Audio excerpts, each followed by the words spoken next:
some not so good.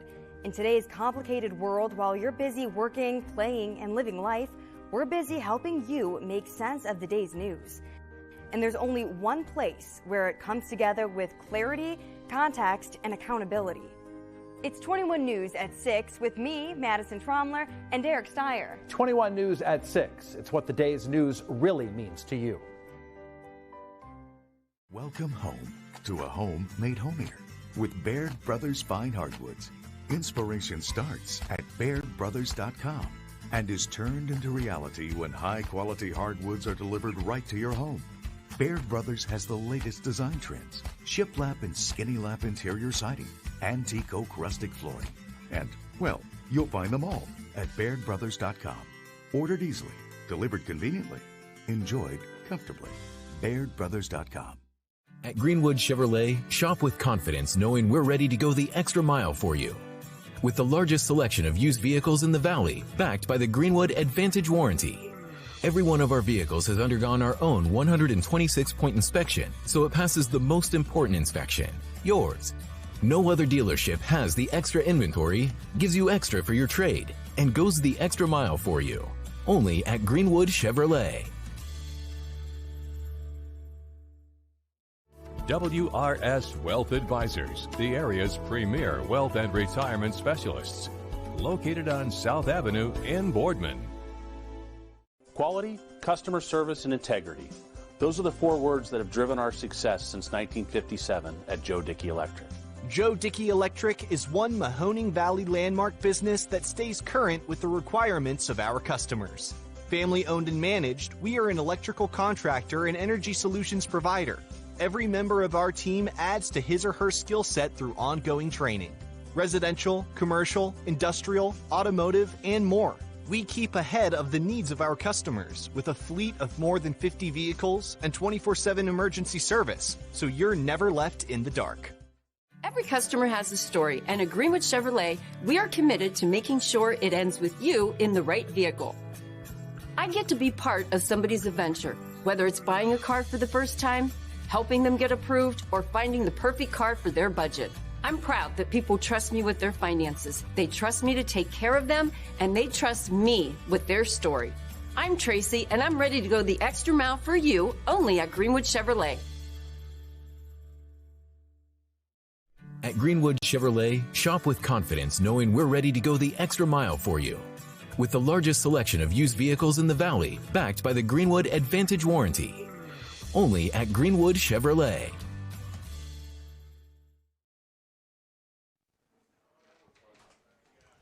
Good evening and welcome to the YSN pregame push.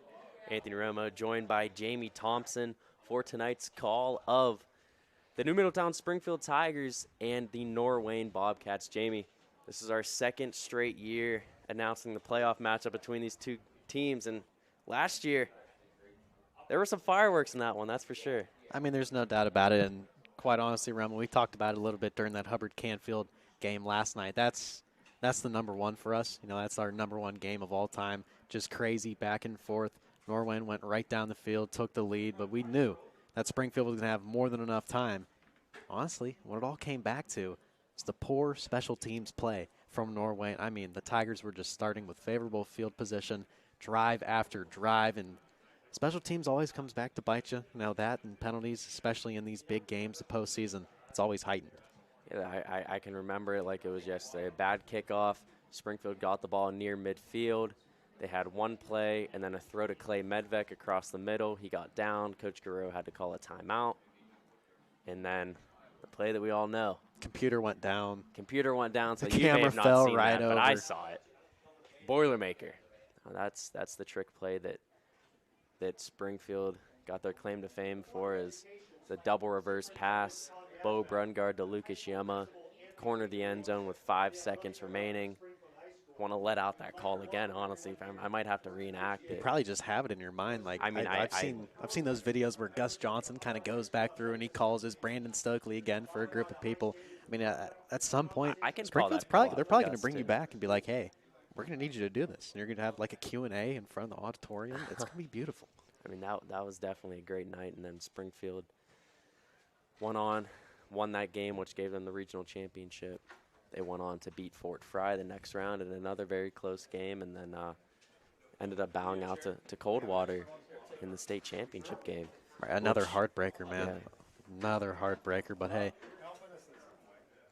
expecting a very exciting one tonight. First game, got to see Hubbard and Norwayne face off at the beautiful Hubbard Memorial Stadium. It's going to be very interesting to see how Norwayne has kind of progressed through this season. You know, we know that they had a lot of seniors last year. They were a senior-led team, so they lost all those guys. So they came into that matchup against Hubbard with a lot of inexperience, and it kind of showed. TC Caffey had 425 yards, remember? 456. 456. I mean, that's absolutely unheard of. And, of course, TC is a special athlete, but Springfield has a special athlete in their own, Bo Brungard. Yeah, Bo Brungard, the reigning Division VI Offensive Player of the Year. I mean, he has so many accolades to his name, and I'm sure after this season concludes, we'll have many more to add to that. But Bo has many weapons with him still this year. He has Bo Snyder. He has Joey Sandine. They could be running backs to join him in the backfield. You also have Jake Joyce, who's a tall threat, standing at 6'2", 187 pounds. And then you have Nick Slike, one of the speedier, quicker guys. He caught Springfield's first touchdown in the state championship game last year, if you do remember. It's kind of broken coverage from Coldwater, and Slike found himself with a lot of open space and a touchdown reception. And on the line for Springfield from that state championship appearance last year, they returned A.J. Stallsmith, who started on that team. They returned Zeke Warsencroft, and then they also have some new starters in Lucas Totillo, Jacob Newell, and Austin First. Springfield, this is their 10th playoff appearance in school history. They have a record of 14-10. As I had mentioned last year, they had that heartbreaking loss to Coldwater in the state championship, which they lost 38-35, and then the year before, they actually made it to the state championship game as well. They lost to Anna by a score of 48-14. Now looking at Coldwater, Coldwater, dang it, Norwayne, the 6 seed, Flashbacks. 6-seeded Bobcats, coming into tonight with a record of 8-3. This is their 11th playoff appearance in school history. They toed a record of 17-9. 2011, they were the state champions. They defeated Kenton by a score of 48-42. And Jamie, Kenton actually, their quarterback was Matty Mock. He had one of the most storied high school football careers in America. Mock holds the national records for passing completions with 1,353, passing attempts with 2,110, passing yards with 18,932, and total yards with 22,681. He also held the all-time touchdowns record for a little bit, but that record was broken. Mock had 219 in his 4 years at Kenton. But safe to say, there are no seniors on this Norwayne team this year that were freshmen on that Norwayne team back in 2011. Have to hope so. You definitely have to hope so. Might be pulling some strings over there in Creston. Who knows? But the Bobcats are coached by Adam Indorf. This is his 7th season. He has a record of 60-19 overall with Norwayne, so he's definitely brought a lot of success to this program. And I mean, he's kept the success going because he started back in 2014, which was only 3 years after the 2011 state championship year. Norwayne, their quarterback is Eli Stanley, who replaced Nate Biscay, who was a senior last year on that team, and their leading running back tonight will be the number 33, Dylan Morlock, who's a 6'2" sophomore, so a lot of high school football still to be played for him. He replaces Amir Cunningham, who took a lot of the carries for Norwayne last year. Right, in that 1-2 punch, it was Biscay and Cunningham that kind of let them down the field. That was their bread and butter right there. Quite honestly, Stanley and Morlock, they remind me a lot of those two players. I was telling the PA guy up here prior to the game, Eli Stanley, he's kind of just like Biscay. He's that mobile threat. He throws a pretty ball. Springfield's secondary has struggled in the past, and that's definitely something Norwayne's going to be looking at, especially from that previous matchup. They had success moving the ball forward through the air. Would not be surprised at all if they go back to it here tonight. And looking to tonight's game, I definitely think that if you're Norwayne, what you want to do is jump on the Tigers early. Springfield has not given up a single point in 6 weeks, and McDonald only scored 7 points on them in that game. So how are the Tigers going to react to a quick score? So Norwayne's definitely, I'd imagine if they win the toss, they're going to want to receive and get the ball first and try to march down the field and get points early on the board because Bo Brungard, he can score at any given moment. Last year when these two teams played, he scored on the first offensive play from possession for Springfield. And, the one knock for Springfield always coming into the postseason, they go, oh, these guys really haven't played anybody the last 6-7 weeks because going through the conference play, it's an absolute wrap for them. They run through absolutely everybody. One thing that I definitely did like, though, beginning of the season, they started it hard, man. They went South Range, Brookfield, and to Geneva. Now, Geneva wasn't the team that they were last year, but that's still a Division III school. Getting that experience, it might take a little bit to kind of get back, that ramp-up speed, but Coach Guerrero has been drilling it into his guys this week that, hey, we're not just going to host these guys again. We're not going to roll over and die. You're going to have to fight. You're going to have to push. You're going to have to finish these guys off. And definitely, and looking back at that Geneva game, that was so big for Springfield as the year went on because they gained so many computer points from that, and that really gave them that number 3 seed here in Division 6 Region 21. And looking at the conference, if you try to take a positive out of that, yeah, a lot of these teams had less skill than Springfield, but they didn't have any hiccups along the trail. They just went into each game and handled business, and they didn't look ahead at all. Right. I mean, that's what Springfield is, right? They just come in, take care of business. Like even looking at West Branch right now, they went undefeated through the regular season. They played Howland very, very tight. They only won that game by 3 points. And it's surprising now when you see that, they just took care of business when they played Poland.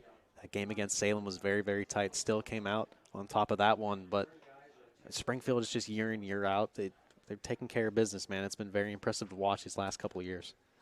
As you're taking a look, the Springfield Tiger marching band making their way out onto the field about 6 minutes away from kickoff here on YSN Live. And the one thing is, obviously we're going to talk up Springfield. We're Springfield guys. Now this is our, second year coming back here. It's been a lot of fun to be around them. But this Norwayne team, man, the Norwayne faithful, it's a long drive. They have traveled pretty all right, I'd say. Not as many as there were last year, but you look at their schedule, man. Their 3 losses have come combined record of 29-6, Romo. 29-6. A 10-2 Hubbard loss, 10-2 Clyde lost, and a 9-2 Dalton lost. I mean, these losses, they're very, very quality ones at that. They played Dalton very tight, only lost by 2. The game against Clyde was 19, Hubbard 20. But, man, it's going to be a tough game tonight. I truly do believe that we're going to have another classic like we did last year. We're going to take a quick break. When we come back, we'll have kickoff here on YSN Live. New things happen all day. Some are good, some not so good. In today's complicated world, while you're busy working, playing, and living life, we're busy helping you make sense of the day's news. And there's only one place where it comes together with clarity, context, and accountability. It's 21 News at 6 with me, Madison Tromler, and Derek Steyer. 21 News at 6. It's what the day's news really means to you. Welcome home to a home made homier with Baird Brothers Fine Hardwoods. Inspiration starts at BairdBrothers.com and is turned into reality when high-quality hardwoods are delivered right to your home. Baird Brothers has the latest design trends, shiplap and skinny lap interior siding, antique oak rustic flooring, and, well, you'll find them all at BairdBrothers.com. Ordered easily, delivered conveniently, enjoyed comfortably. BairdBrothers.com. At Greenwood Chevrolet, shop with confidence knowing we're ready to go the extra mile for you. With the largest selection of used vehicles in the Valley, backed by the Greenwood Advantage Warranty. Every one of our vehicles has undergone our own 126-point inspection, so it passes the most important inspection, yours. No other dealership has the extra inventory, gives you extra for your trade, and goes the extra mile for you. Only at Greenwood Chevrolet. WRS Wealth Advisors, the area's premier wealth and retirement specialists. Located on South Avenue in Boardman. Quality, customer service, and integrity. Those are the 4 words that have driven our success since 1957 at Joe Dickey Electric. Joe Dickey Electric is one Mahoning Valley landmark business that stays current with the requirements of our customers. Family owned and managed, we are an electrical contractor and energy solutions provider. Every member of our team adds to his or her skill set through ongoing training. Residential, commercial, industrial, automotive, and more. We keep ahead of the needs of our customers with a fleet of more than 50 vehicles and 24/7 emergency service, so you're never left in the dark. Every customer has a story, and at Greenwood Chevrolet, we are committed to making sure it ends with you in the right vehicle. I get to be part of somebody's adventure, whether it's buying a car for the first time, helping them get approved, or finding the perfect car for their budget. I'm proud that people trust me with their finances. They trust me to take care of them, and they trust me with their story. I'm Tracy, and I'm ready to go the extra mile for you, only at Greenwood Chevrolet. Working with your family can be stressful at times, but because they're family, you know that you're going to get a loving, honest answer, even when things don't make sense, to any problem. Dealing with Medicare can be confusing and overwhelming. That's why here at Myers Family Insurance, we do our best to give you honest and caring answers to all of your questions. Family, like Medicare, isn't always perfect, but when you put others first, the results can be amazing. For all your Medicare needs, call Myers Family Insurance.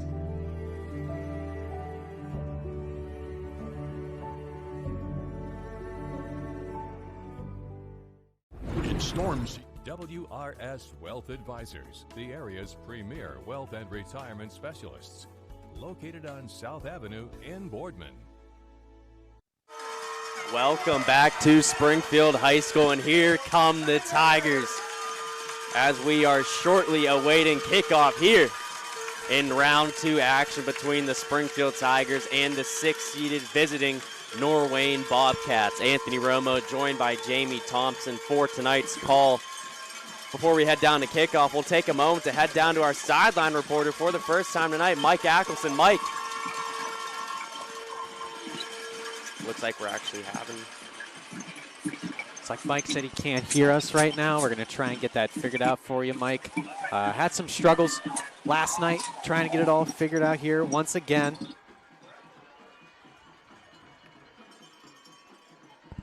Go ahead, Romo. Yeah, I mean, we'll try and figure it out. These two teams, Springfield and Norwayne, facing off tonight for the 2nd year in a row. These two teams fared off last year in the regional final here at Springfield High School. The Tigers came out victorious by a final score of 52-48. And they used a trick play to win that game. We know it now as Boilermaker. It was a double reverse pass. Bo Brungard threw it to Lucas Yema in the back corner of the end zone with 5 seconds remaining. And that's how the Tigers came out on top. Jamie and I actually were on the call of that game last year as well, and that surely was a doozy. Jamie, some new faces on the field tonight for both teams, but two players that were big parts of their team's play last year. On the Springfield side, Bo Brungard. On the Norwayne side, Jake Gill. Gill actually had a great night receiving for Norwayne, and Brungard on the other side, we know he's Springfield's do-it-all weapon night in, night out. No doubt about it, and, expecting to see a whole lot of Bo here once again. Now we've got Mike. Looks like we've got Mike. We're going to go ahead and send it down to him. Mike on the sidelines. What do you got? All right, guys. Springfield ready to rock and roll. Coach said they had a very good week of practice, and he expects this team to come out ready to play. We all remember what happened here last year. One of the best games that anybody has ever seen in the Valley. I can't wait to see how this one washes out tonight. It should be a fantastic game, and we'll know right from the get-go how it's going to go, guys. Hey, you said it best right there, Mike. It's going to be an absolute battle between these two schools, the rematch of the regional final. The picture has been painted. I pass it off to my friend, my colleague, Anthony Romo, for the play-by-play. Kason Kosek has the ball lined up. Tegan Ingold and Jake Gill deep to return for the Bobcats, and we are underway here at Springfield High School. Ball was returned out past the 20-yard line to about the 22-yard line, and that's where Eli Stanley and company will begin their first drive tonight. My, oh my, Romo, I got to tell you, I'm getting the jitters up here right now. This crowd is absolutely amazing. Got the cowbells rocking right now. Hubbard Canfield was a tremendous game, but we couldn't hear the crowd being in that booth. We got the windows open right now. God, it feels good. Got Stanley in the pistol set. Dylan Morlock behind him. First play is going to be a handoff going right up the middle. He will get it out across the 30, taken down at the 31-yard line. That's going to be a gain of 7, setting up 2nd down and 3 for the Bobcats here on their first drive. And see, that's their bread and butter right there, Romo. That's what they love to do. They love to line up in those pistol sets and pull that guard, pull that tackle across as well, get some bodies out in front, and hand it off to their bell cow, their workhorse, in Dylan Morlock. 2nd and 3. This play action. Stanley rolling out to his right, looking for the man deep. And it's hauled in. Brady Lendon with the big grab early on for Norwayne. Like I said pregame, Jamie, Springfield has not given up a single point in 6 weeks. If Norwayne scores early tonight, how are the Tigers going to respond? Right, got to be able to get punched in the mouth and get right back up. Rama, that was some pretty good hand fighting. It looked like the tall receiver might have had a bit of a push off there, but coming off of that, that pulling the guys around, a little bit of a play action. They love to sneak the tight end out. Had him open there. Instead, Stanley trying to force the ball down the field. Bad snap. Stanley going to have to jump on it. And once again, I'm gonna say these first 3 plays right here, Ramo, they're all written down right on the sheet. First thing, they love to pull that guard and tackle around. Off of that's the play action. And the other thing I have circled, it's been the bad snaps. Now, we saw them in warm-ups, launched a couple high. Against Hubbard, they had some low ones. That one just a little bit off the mark, and Stanley unable to come up with it cleanly. 2nd down and 15, 10:30 remaining here in the first quarter. It's going to be a handoff to Morlock. Actually, be a quarterback keeper for Stanley. He's going to take it out to the right side and slide down at the 32-yard line. It's going to be a gain of 3, setting up 3rd down and 12 for Norwayne, approaching the 10-minute mark remaining here in the first quarter. And, Jamie, I can say last year it was a great atmosphere, but with COVID still playing a big role, we don't have the crowd last year that we have here tonight. No doubt. Stanley dropping back on 3rd down and 12. He's going to unload here. Has a man too far in front of the intended receiver, number 32, Roman Portis. That's going to set up 4th down and 12. We'll see what Coach Ingold decides to do. I think you got to keep the offense out here. Mike, what do you got? Yeah, remember last year, Norwayne went for it several times on 4th down. They're in that territory. Too far for a field goal. You could pin them deep with a little food fun, but this is the right call for their offense. Trips to the bottom of the screen. Stanley dropping back and have to scramble out to his left. Still scanning. Going to unload here back towards the middle of the field. Hauled in by number 83 yet again for Norwayne. Brady Lendon making another big grab here on the first possession. I mean, Brady Lendon, that's 2 huge catches on this drive, and that's just him being bigger. 6'2", 195 pounds, had the smaller corner on his back, got him listed as a slot receiver, but truly that's not what he is. He's kind of an extra tight end, if you will. That's just a great catch. Great poise by Stanley as well. Using his legs, keeping the play alive, delivering a strike across the field. It's going to be a direct snap here to Bryce. I apologize. That is Jake Gill who's going to take it into the end zone for Norwayne. They get on the board first here tonight. 9:26 remaining in the first quarter. The Tigers had him pinned back, 4th down and 12, but it took a big conversion on that 4th down, and Norwayne punches it right into the end zone. I'll tell you what, Jamie, I'm sure they're playing with a chip on their shoulder here tonight. I mean, there's no doubt. How could you not remember what happened last season? That's that sour taste that every coach will use and say, hey, remember how you feel right now? Don't ever let it happen again. The extra point is blocked. Hayden Ringgold on the attempt. Looked like a bad snap, cannot get it placed right. Springfield blocks the extra point. We'll see if that point comes back to play a big role here tonight. I tell you what, man, that's not the first time we've seen these guys struggle on special teams. Hubbard blocked one in the opener as well. Got Mike down there on the sidelines. See Coach Guerrero talking to one of the side officials. Mike, what do you have?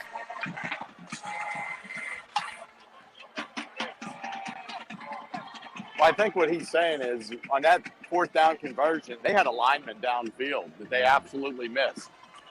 He got away from that, but the quarterback had all kinds of time. I think if you're Springfield, you got to stay in your lanes and be where you have to be defensively, because you look, they're tucking that ball in, pulling it out. You just got to be defensively sound all night.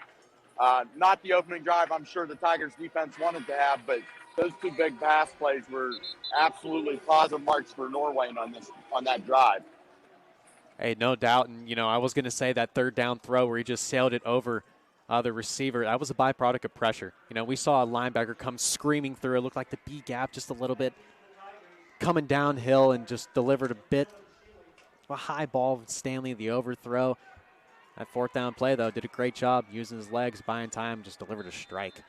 Bo Brungard and Dylan Sheely, the deep men for Springfield. Hayden Ringel going to boot this one deep for Norwayne. Actually, it's going to be a squib kick.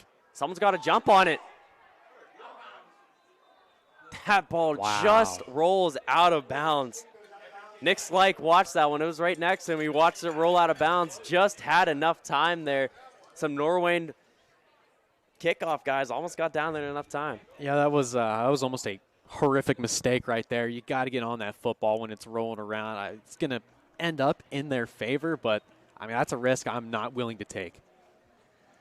Now we have time to introduce you to the Springfield offense. The Tigers 6-1 at home on the season, led by senior quarterback Bo Brungard. Brungard, in his 3 years as Springfield's quarterback, he has now won 3 conference titles. He's been to 2 state championship games, and he does not want to let that streak die tonight. Brungard, Mr. Do-It-All for Springfield, will have Bo Snyder in the backfield. Brungard under center here on the first play will be a quarterback keeper. He's going to run it out to the right side. Norwayne defense doing a good job getting a lot of hats to the ball, not letting Brungard push the ball too far outside, and the Bobcats get a big stop. And here at the bottom of your screen, you see Shondell Gardner. Shondell actually did not play last week against Western Reserve. Heard some rumblings that, hey, he was hanging out in a boot. In a boot until warm-ups, man. I mean, this guy definitely wants to play. He's out there right now. We're going to have to keep our eyes on that because when he's on the field, quite honestly, he's a difference maker. Brungard now in the gun. It's going to be a toss play to Bo Snyder. Makes one man miss, cuts it back up the middle, taken down at the 42-yard line. It's going to set up 3rd down and 3 for Springfield. Nick Slyke coming onto the field for the Tigers. A nice little quick pitch there. You know, that's kind of something that's come to fruition here recently in the game. Putting a guy in the shotgun just off to your left. Hey, got that space. Go ahead, flip it out to him and let him eat. Empty set here, 2 men to the bottom of the screen. Snyder set up right behind the right tackle. Jake Joyce to the bottom. Got a lot of space at the top, man. It's going to be a keeper here for Brungard. Oh, wow, he tucked that one away early. He is going nowhere. Shut down by number 83 for Norwayne, Brady Lendon. Makes plays on offense, also making them on defense tonight for the Bobcats. And it looked like that might have been just a design quarterback keeper come to this near side. The way he just tucked that ball away so quickly, I'd have to think that that was the case. 3rd down and 3. I like the option of him, you know, possibly putting the ball in the air. Forcing an early punt here for Norwayne. They've got all the momentum in the world right now, Roma. Jake Joyce deep to punt for the Tigers. He will boot that one away. Jake Gill, the deep man to return. He just lets that one go. Springfield will down it at the Norwayne 24-yard line, and that's where they will begin their 2nd possession of the game tonight. Out on top, 6-0. We'll send it down to Mike. Mike, not the first drive that Springfield wanted to see here tonight.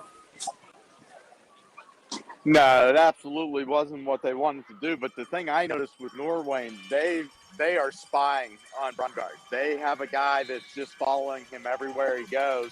Their goal, kind of like the game we were at last night, spread it down the line and limit the damage that Brungard's going to be able to do to him.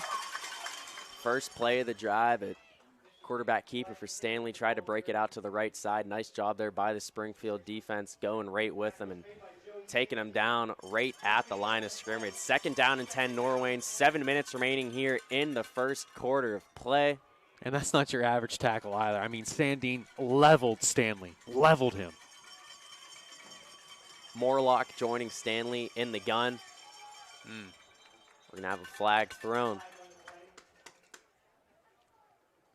Could be some type of legal shift or just a false start. Shift and Morlock, kind of a step out in front there. And, you know, when you get a guy out in front like that, it's more or less going to be just an extra blocker. You know, keep the ball in the hands of Stanley. We saw it there. As soon as he took the snap, kind of faked the bubble out to the left, trying to get the defense going one way, looking to hit him right through the middle. 2nd and 15 now for the Bobcats on their own 19-yard line. Handoff here to Morlock. Has a little bit of space. gains a lot of that yardage back. Good vision there by Morlock. I mean, he's taking it towards that right side, just planting the foot, cut back towards the middle of the field. It's a very, very good game. It was 3rd down and 15, Remo. Now you're it was 2nd and 15. Now it's 3rd and definitely manageable, especially the way that Stanley's been slinging the ball around through this first quarter. Trips to the bottom of the screen for Norwayne. Lendon all alone to the top. It's going to be a quarterback keeper. That one is going nowhere. Getting in the backfield right away, number 44, Vinny Woods, 5'8", 185-pound junior. Huge tackle, man, and we saw Norwayne go right down the field on that opening possession. They got a huge stop on defense. Now Springfield delivering one right back. Boy, I got a feeling, Ramo, that this is going to be a back-and-forth battle. Nick Slike, the deep man, to return for Springfield. Eli Stanley deep to punt for the Bobcats. Let's Bad go. punt at all. Good punt, Norwayne, guys. Quick down there to down it. It's number 3, Dylan Smith, who got down there first for the Bobcats. Hey, Springfield going to take back over. 5 minutes, 31 seconds remaining in the first quarter. And let's see how Springfield responds. You know, it's truly one of the first times that they've been stopped on their tracks at that. They had that 3rd and 3, and all too often you've just seen Bo Brungard take the snap and just do what he does best. Go ahead, pick up the first down and more at that. See what Norwayne defense has in store for him as well. I mean, Mike said it. They're just keying on Brungard, and honestly, how could you not? Tigers going to take over from their own 26-yard line. We saw Norwayne last year. I mean, they were up by double digits in that game at one time, and Springfield battled all the way back. Right, and we know they're not going to go away easily. Either of these teams, if they go down, it's not going to be the end of this game. They can be down 2 scores, 3 scores, does not matter. Both quick strike offenses. Brungard going to drop back, quick screen play out to Slike, who has it go through his hands for an incompletion. Gill came screaming down on him, so I don't know if it would have been much of a gain, but if he's able to plant the foot, break that tackle, he would have had some room out in front of him. And that's a completion you definitely like to have early in this ball game. Just a confidence booster, both for Brungard and the receiver and Slike.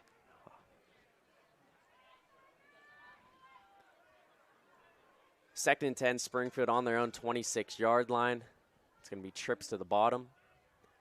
It's going to be Gardner, Slike, and Groner. Brungard rolling out to his right, looking for Gardner. Incomplete.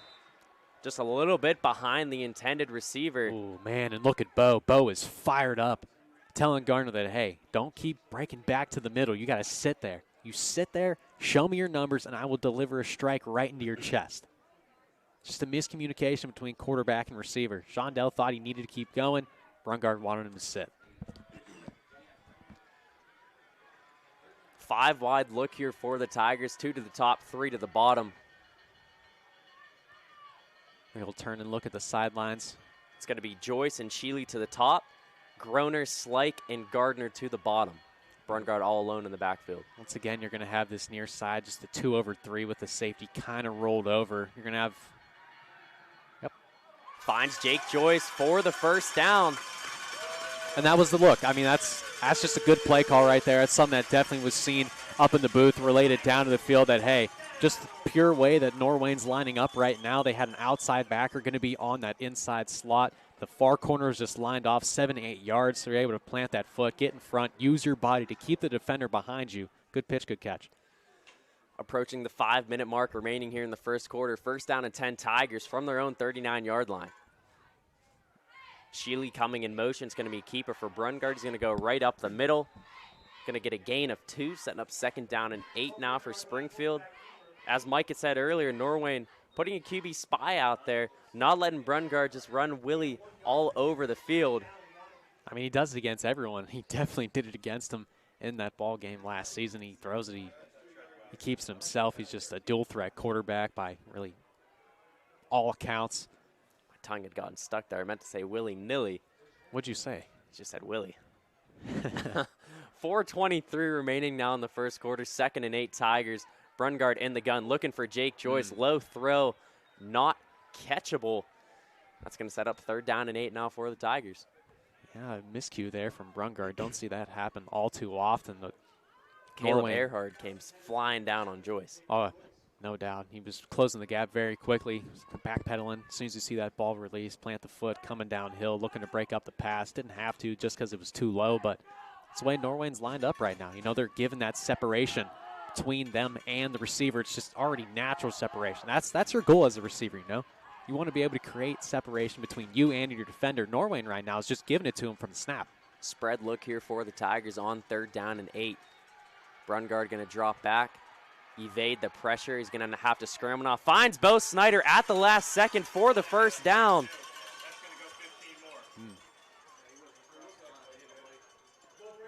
And defender came screaming in late and got a flag down. Ooh, a hold. Wow. They're going to call a hold on the offense. That's going to push the Tigers back. Late flag too, man. We'll take it down to Mike real quick. Mike, did you see the hold on that play?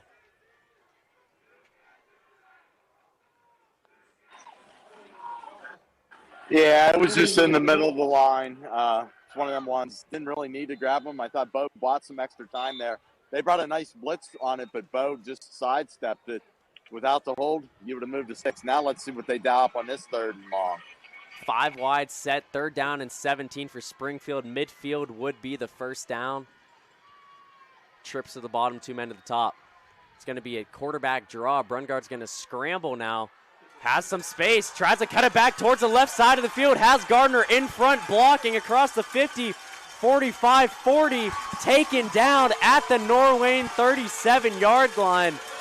Bo Brungard, just another one of those plays where he makes something out of nothing. That's just Bo being Bo right there. My, oh my, what a tremendous show of athleticism. And to be honest, if you're the Norwayne defense right now, your defensive coordinator, you're screaming your absolute head off. It's 3rd and, what was it, 18? You got to be expecting that play.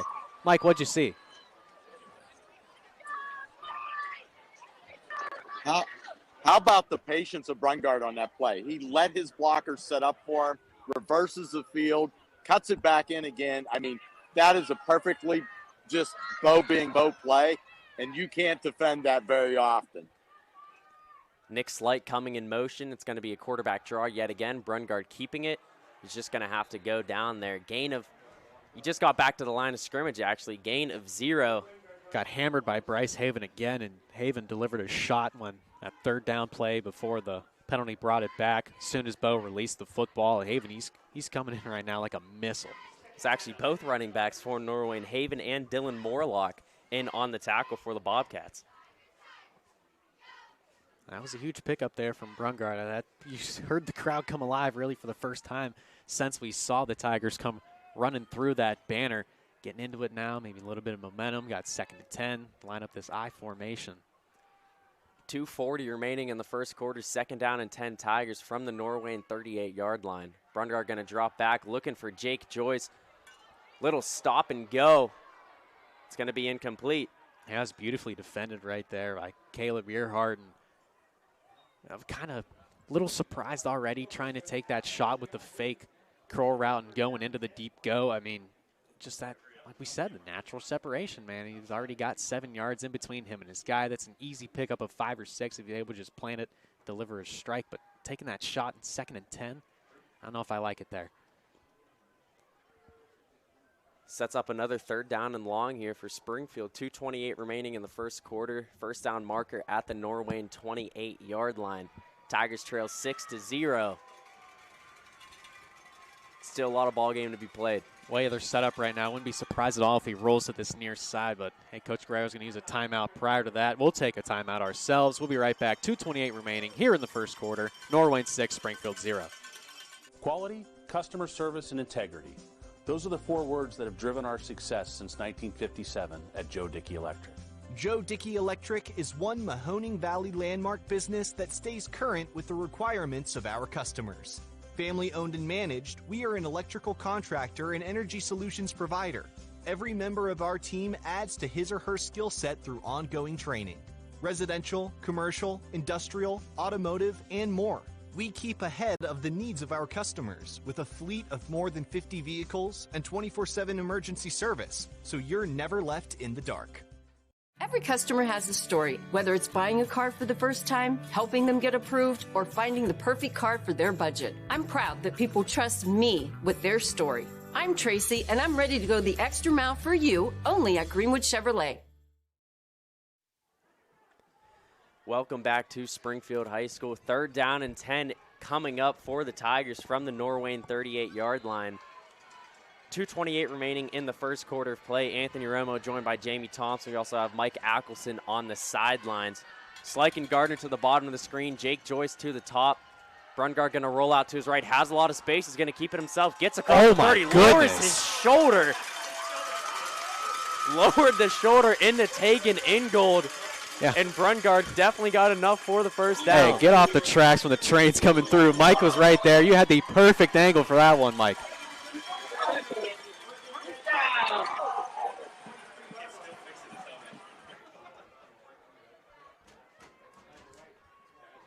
Trips to the top of the screen for the Tigers. One man lone to the bottom in Joyce. 1st and 10, Springfield from the Norwayne 23-yard line. Quarterback keeper, Brungard. Beautifully defended right there. Great job. Taken down. Who's that end man on the line of scrimmage? Number 24, Jay Hansey. He's listed as a strong safety, rolling him all the way down, able to shed the block. I believe that was a tight end he was going one-on-one with, just threw him off, showed the numbers to Brungard. That's one you got to give right there. Also taken down by number 59, Blake Deichler. This Norwayne team, they're pretty big. Looking at them up top, earlier we got to see them against Hubbard, and I guess I just didn't really notice it as much. They're undersized when you put them up against Hubbard, that big offensive line. Brungard dropping back. Looking for that screen. Now going to evade the tackle, rolling back to his have to right. Keep it. Too many men downfield. He's just going to have to step out of bounds at the 30-yard line. That's going to be a loss of 7, setting up 3rd down and 17. Nothing he could do there. They were trying to set up that screen, but beautifully defended once again by Norwayne. He just kept dropping back, and by the time that he really looked to get rid of the football, he had 3-4 linemen already down the field. That's a play where, hey, if it's not there right away, you throw it into the dirt right at the feet of your tight end, or in that case, he really didn't have a chance to because that guy standing right in front of him. Throw right at that guy. Throw it down on the ground. It's at least in the area. That's a call that you just have to hope that the ref's going to give you. 1:28 remaining in the first quarter. 3rd and 16 for Springfield. They trail 6-0. Trips to the top, Gardner to the bottom. Bo Brungard in the gun. Brungard dropping back, looking for Joyce. Hauls it in. Taken down at the 11-yard line. Springfield needed 16. They gained 19. And the Tigers now set up 1st and 10 from the 11. Mike, another big 3rd down conversion for the Tigers.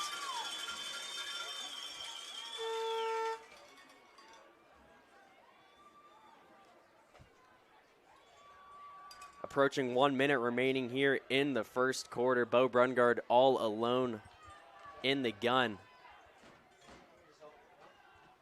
Looking again to the sideline for the play call.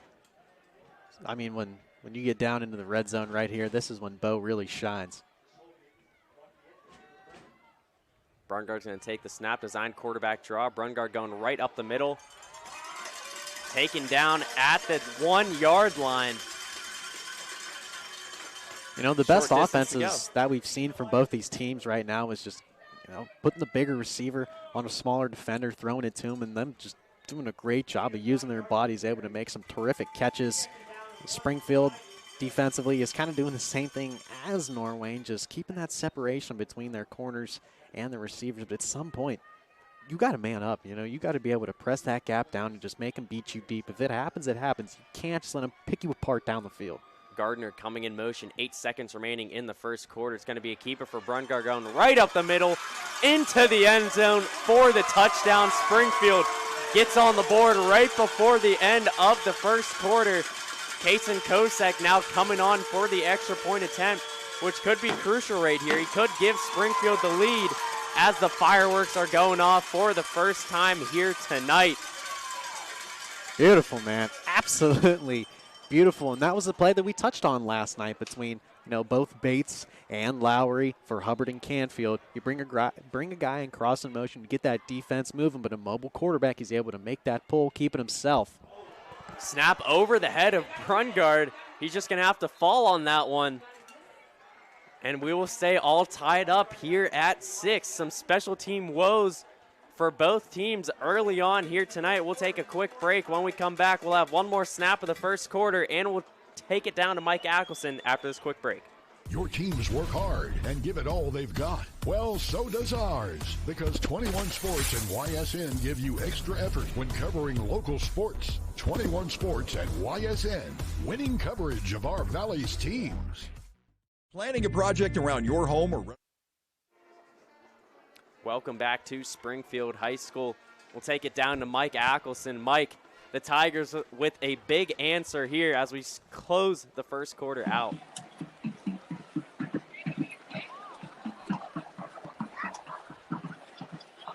Tell you what, guys, that drive, vintage Bo Brungard, he had 27 yards rushing on that.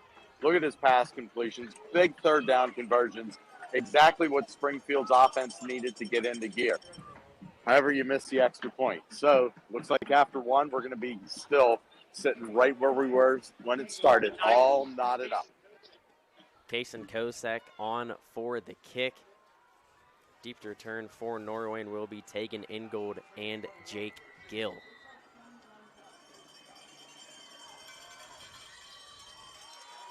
We have a flag thrown down. Possible offsides here. Springfield Tiger just a little bit too eager trying to get down there and deliver a strike, always looking to set the tone. It's always key. Every special teams coach always says, hey, let's go set the tone right here. And that 5 yards, it's always so crucial. Kosick, he doesn't really have too many touchbacks. I believe he only has one touchback on the season last week against Western Reserve. If I'm wrong, I do apologize, but I believe that was his first of the season. Doesn't really have a long run-up, but that extra 5 yards, it definitely does play a factor.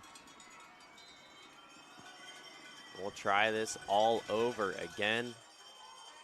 Kosek boots that one sky high, fielded by Ingold at his own 15.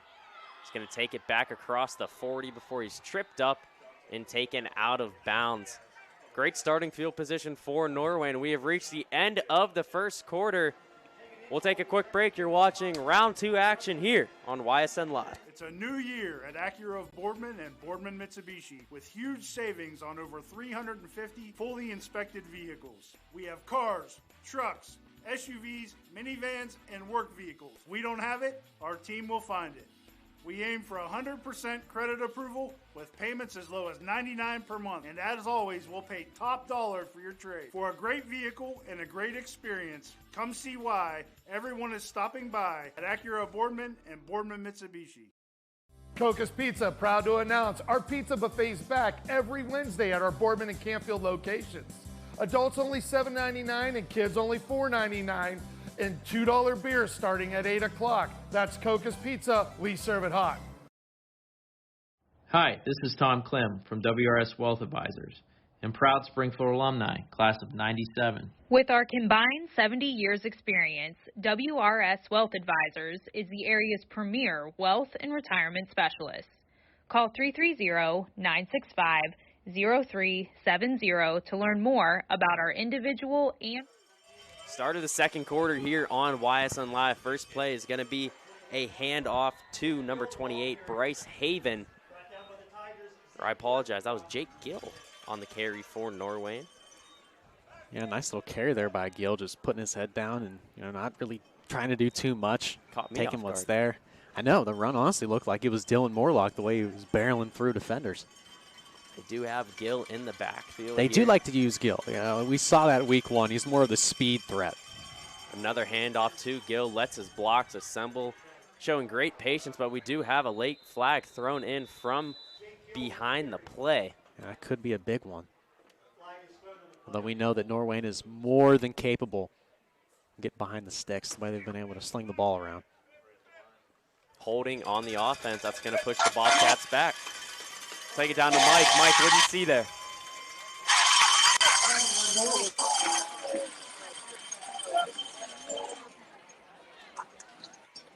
Yeah, I'll tell you what, guys. You get here. That's a nice penalty to start this series off for Springfield's defense. Pin them back, maybe put them in a little uncomfortable position.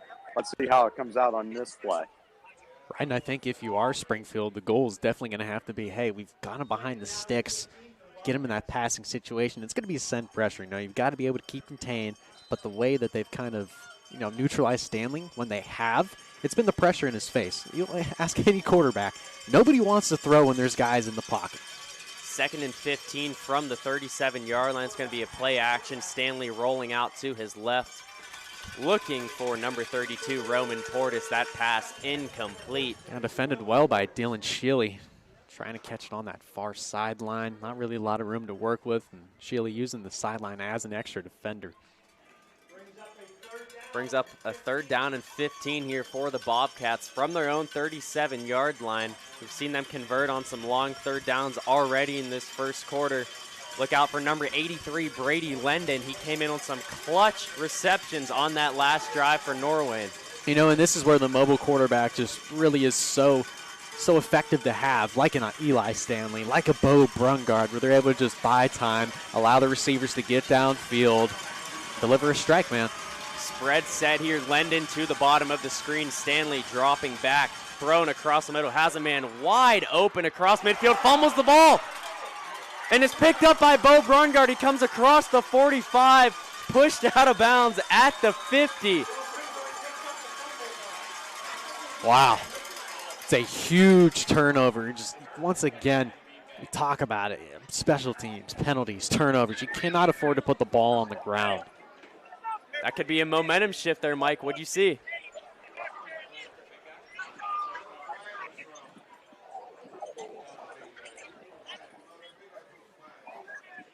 Oh, great defensive play there. The DB just punched that ball out. The player for Norwayne just came down on his ribs. I'm going to guess he just knocked the wind out of himself. But that's a play, and then, boy, what a fortuitous bounce right into Brungard's hand, and all of a sudden you're sitting in pretty good position, coming off a scoring drive, put that offense right back out there. Exactly what Sean Guerrero would want to dial up from his club. Getting the ball right at midfield, too. It's very dangerous when you put the ball in Bo Brungard's hand with favorable field position, and that bounce, Romo, Bo Brungard's just a magnet. He had an interception, a pick 6 last week. I thought we were going to see a scoop and score this week. It would have only been right. Like Bo Brungard, like you said, he's a ball magnet. He's a big play magnet. We'll see how much momentum that gives the Springfield Tigers here. We're going to take a quick break. When we come back, it'll be Springfield ball towards midfield here on YSN Live. Your teams work hard and give it all they've got. Well, so does ours, because 21 Sports and YSN give you extra effort when covering local sports. 21 Sports and YSN, winning coverage of our Valley's teams. Planning a project around your home or rental property? Trust the electrical service to the local experts with 62 years of serving the Mahoning Valley. Joe Dickey Electric is your local go-to source for responsive, reliable residential electrical work. From everyday maintenance and repairs to new installations, electrical upgrades, and safety inspections, no job is too big or too small. Call Joe Dickey Electric today, 800-549-3976, or visit DickeyElectric.com. That's DickeyElectric.com. Dealing with Every customer has a story, whether it's buying a car for the first time, helping them get approved, or finding the perfect car for their budget. I'm proud that people trust me with their story. I'm Tracy, and I'm ready to go the extra mile for you, only at Greenwood Chevrolet. Welcome back. Jake Gill, the injured Bobcat, walking off the field under his own power. Gill was one of those impact players we noted on prior to kickoff. Gill was a big part of the Norwayne Bobcats squad last year, but did cough it up. Bo Brungard picked it up, returned it to midfield. So Springfield going to take over from the 50. 11:03 remaining here in the second quarter. Brungard will be joined by Bo Snyder in the backfield. Jake Joyce to the top of the screen, Slyke and Gardner to the bottom. Watch a quick screen to the bottom right now. I've got 3/2. Brungard rolling out, looking for Gardner. Hauls that one in at the 35-yard line. We noted earlier that Gardner cut in a little bit too far, but Jamie, just let us know, what did he do better on that play? I mean, you find the open spot in the zone, you sit there, you show your numbers, and you trust your quarterback's going to deliver a strike. It's exactly what he did right there. Shantell Gardner was not going to make the same mistake. Not with Bo Brungard. That's the last guy I would want to tick off on this offense. Of course, Brungard, Youngstown State commit. We're going to have trips to the top of the screen now. Slike, Gardner, and Joyce. Brungard all alone in the backfield. Snyder now coming in motion. It's going to be a handoff to Bo Snyder, cutting it back towards the middle. Has some space, stays on his feet. Look at this offensive line of Springfield right now, just moving bodies. I mean, that line of scrimmage was 5-6 yards just deep. They're just moving men around. I apologize. Vinny Woods now coming on. Bo Snyder going to come out, get a quick blow. It's going to be Woods joining Bo Brungard in the backfield. 2 men to the top of the screen. I saw Woods back there a little bit last week, and believe he did have a few carries, but ultimately he's a great guy to have back there as an extra blocker. Just a little bit bigger. 2nd and 1 for the Tigers on the 25-yard line. Brungard going to keep it himself, push his way forward, gets enough for the first down. Look at the power, the pure power run. He just took on 3 Bobcats and drove them way past that first down marker. Zeke Warsencroft going to have to come out for his play. His helmet did come off.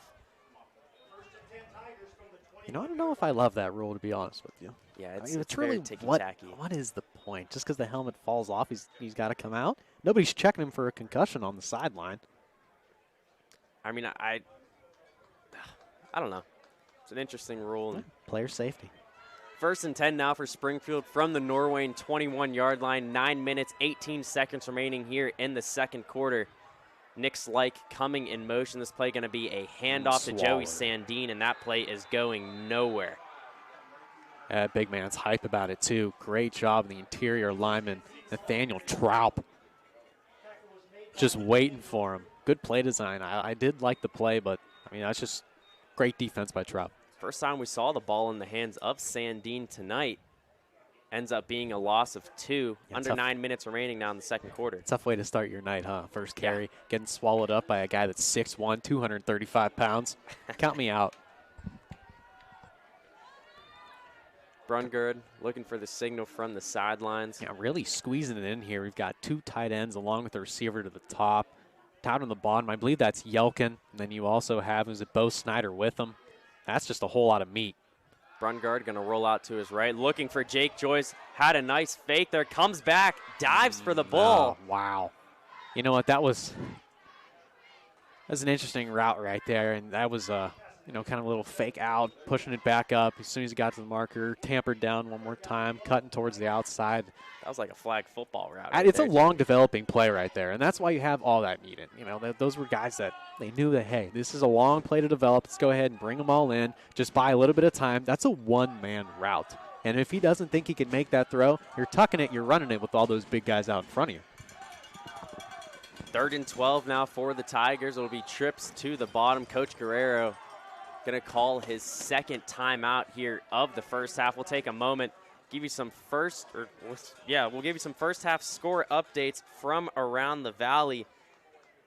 We have Southern on top of Norwalk St. Paul by a score of 8-7. Brookfield and LeBray all knotted up at 7. Actually, LeBray just took the lead 13-7 out in that ball game. Looks like all we have right now, Jamie. We have some more Valley teams that are competing in playoff action tonight. You also have Warren JFK competing against Cuyahoga Heights. I think now with 8:16 remaining here in the first half, be a good time to throw it down to Mike on the sideline, where Mike's hanging out around the 15-yard line. Mike, what are you seeing down there?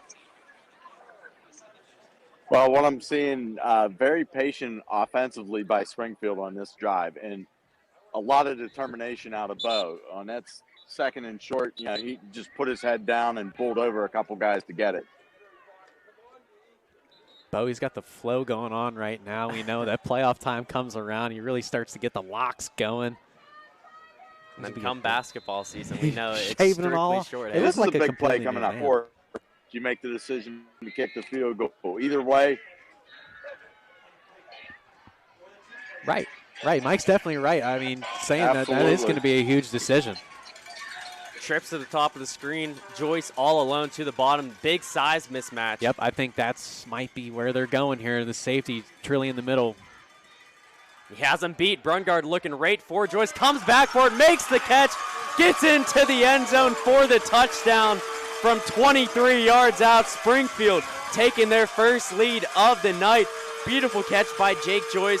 Made the man miss and found his way into the end zone. That's a veteran QB with great chemistry with one of his receivers right there. Yeah, Joyce had him beat deep, but just delivering it, that strike, the little laser. Mike, you were right there, probably about 2 foot away from it.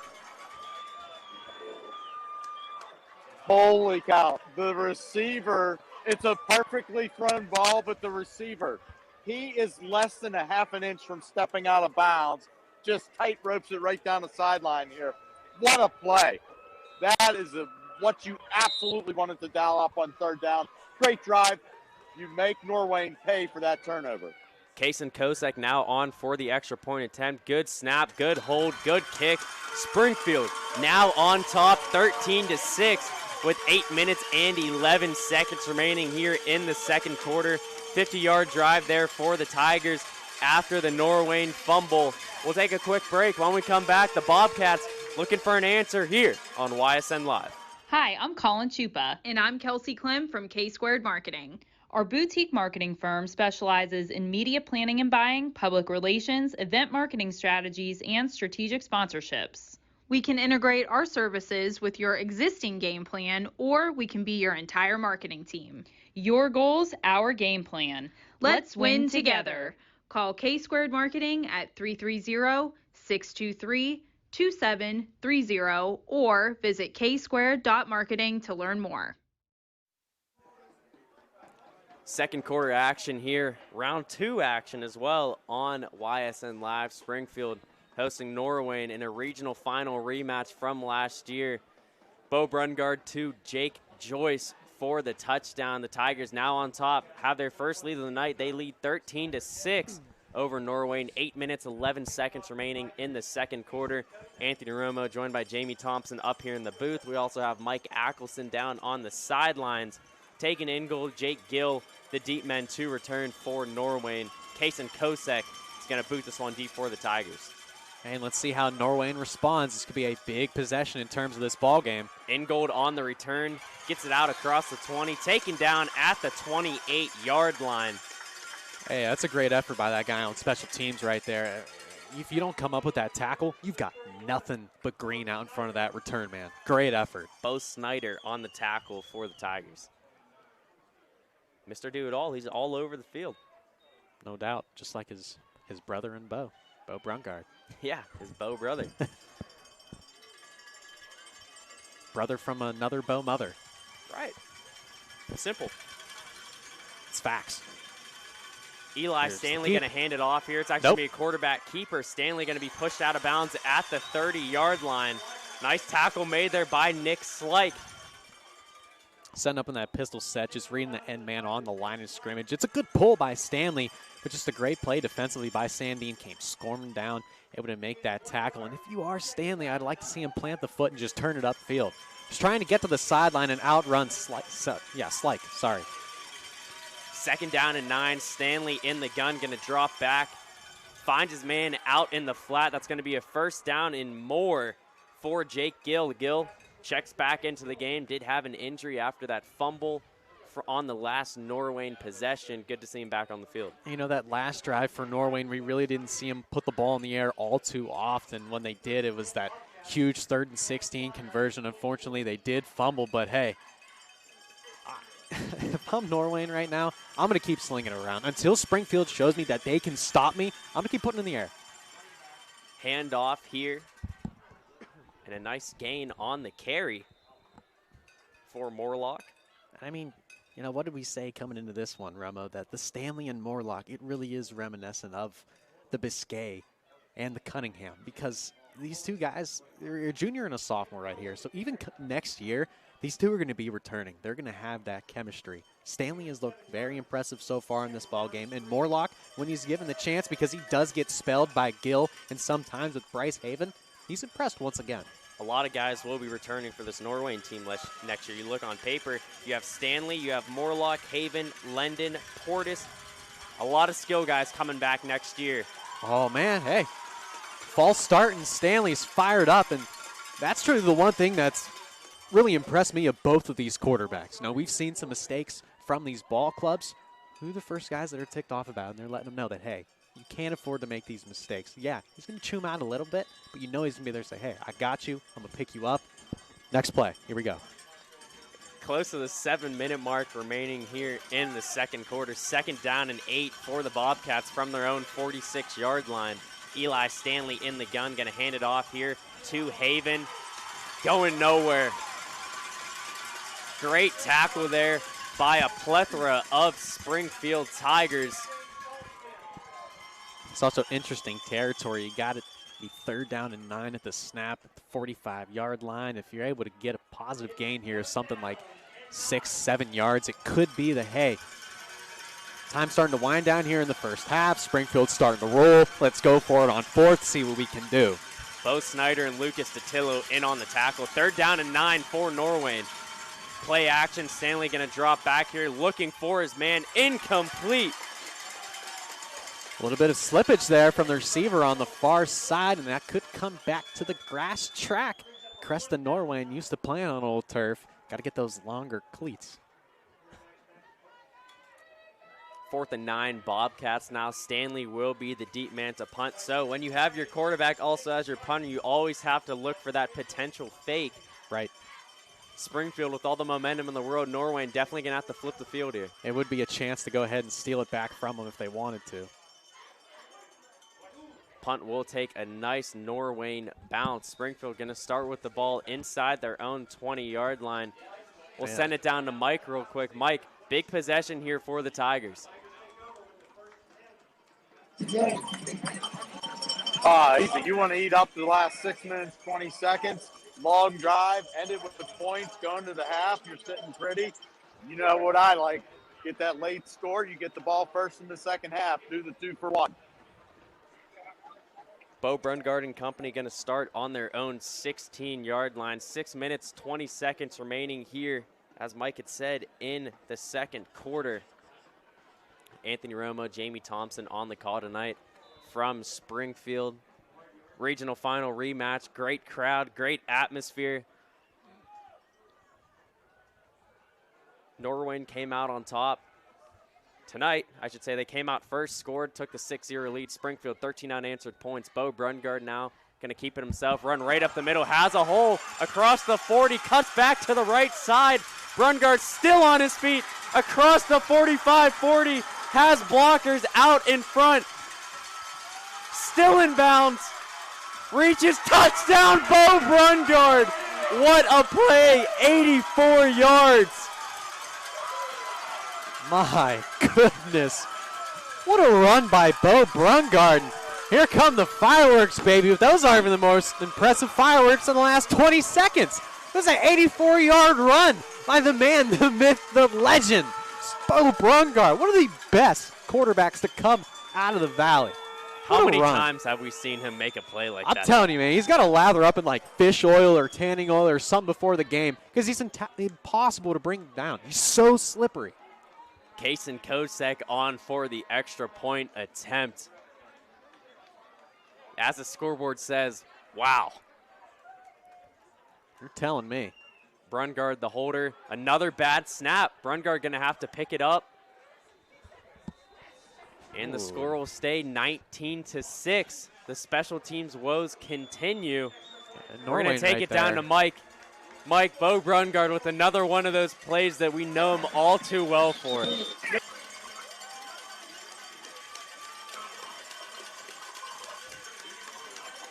We're saying eat up 6 minutes, 20 seconds.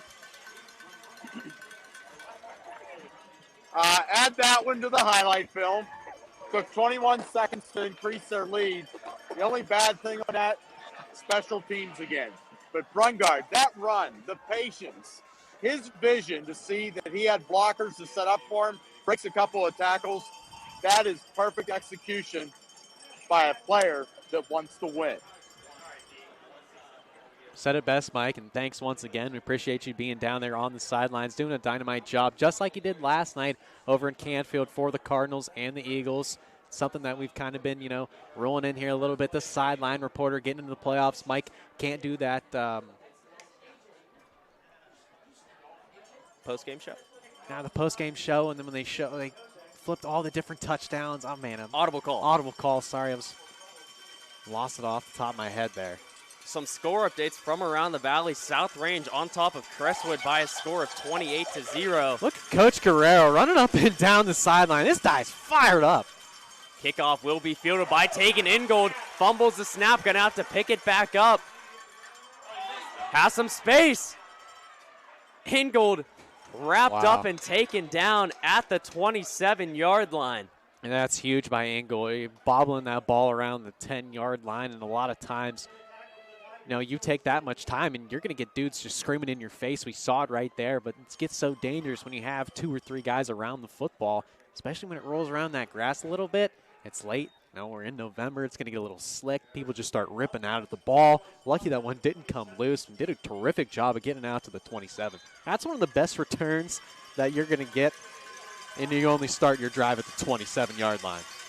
Empty look here. 2 men to the bottom, 1 to the top. Eli Stanley all alone in the gun. Design quarterback run. Stanley going to get out to the 30-yard line. That's going to be a gain of 3, setting up 2nd down and 7 for the Bobcats. Almost a must-score scenario here. Springfield with all the momentum in the world on their home field. Norwayne needs a big answer. Yeah, just looking to, start a little bit positive here. A nice 3-yard gain. Hey, try and settle the troops back in. Say, okay, let's go. Brungard had that big run. We knew it was going to come at some point in the ball game. It's how you respond if you're Norwayne. 2 men to the bottom. Haven joining Stanley in the backfield. It's going to be a handoff to Haven. Taken down. Nice open field tackle by Bo Snyder. Really has been all over the field tonight for Springfield. That was Jake Gill actually on the carry yet again for Norwayne. Norwayne just got nothing right now on the outside. Springfield's doing a great job of flying around to the football, and the only success they've seen is when it's been Stanley on the keeper. When Stanley gets him moving one way, he's able to pull it, try to run that read option to the backside, but these gives to the outside, the stretches, these kind of the sweep plays. It's not hitting right now.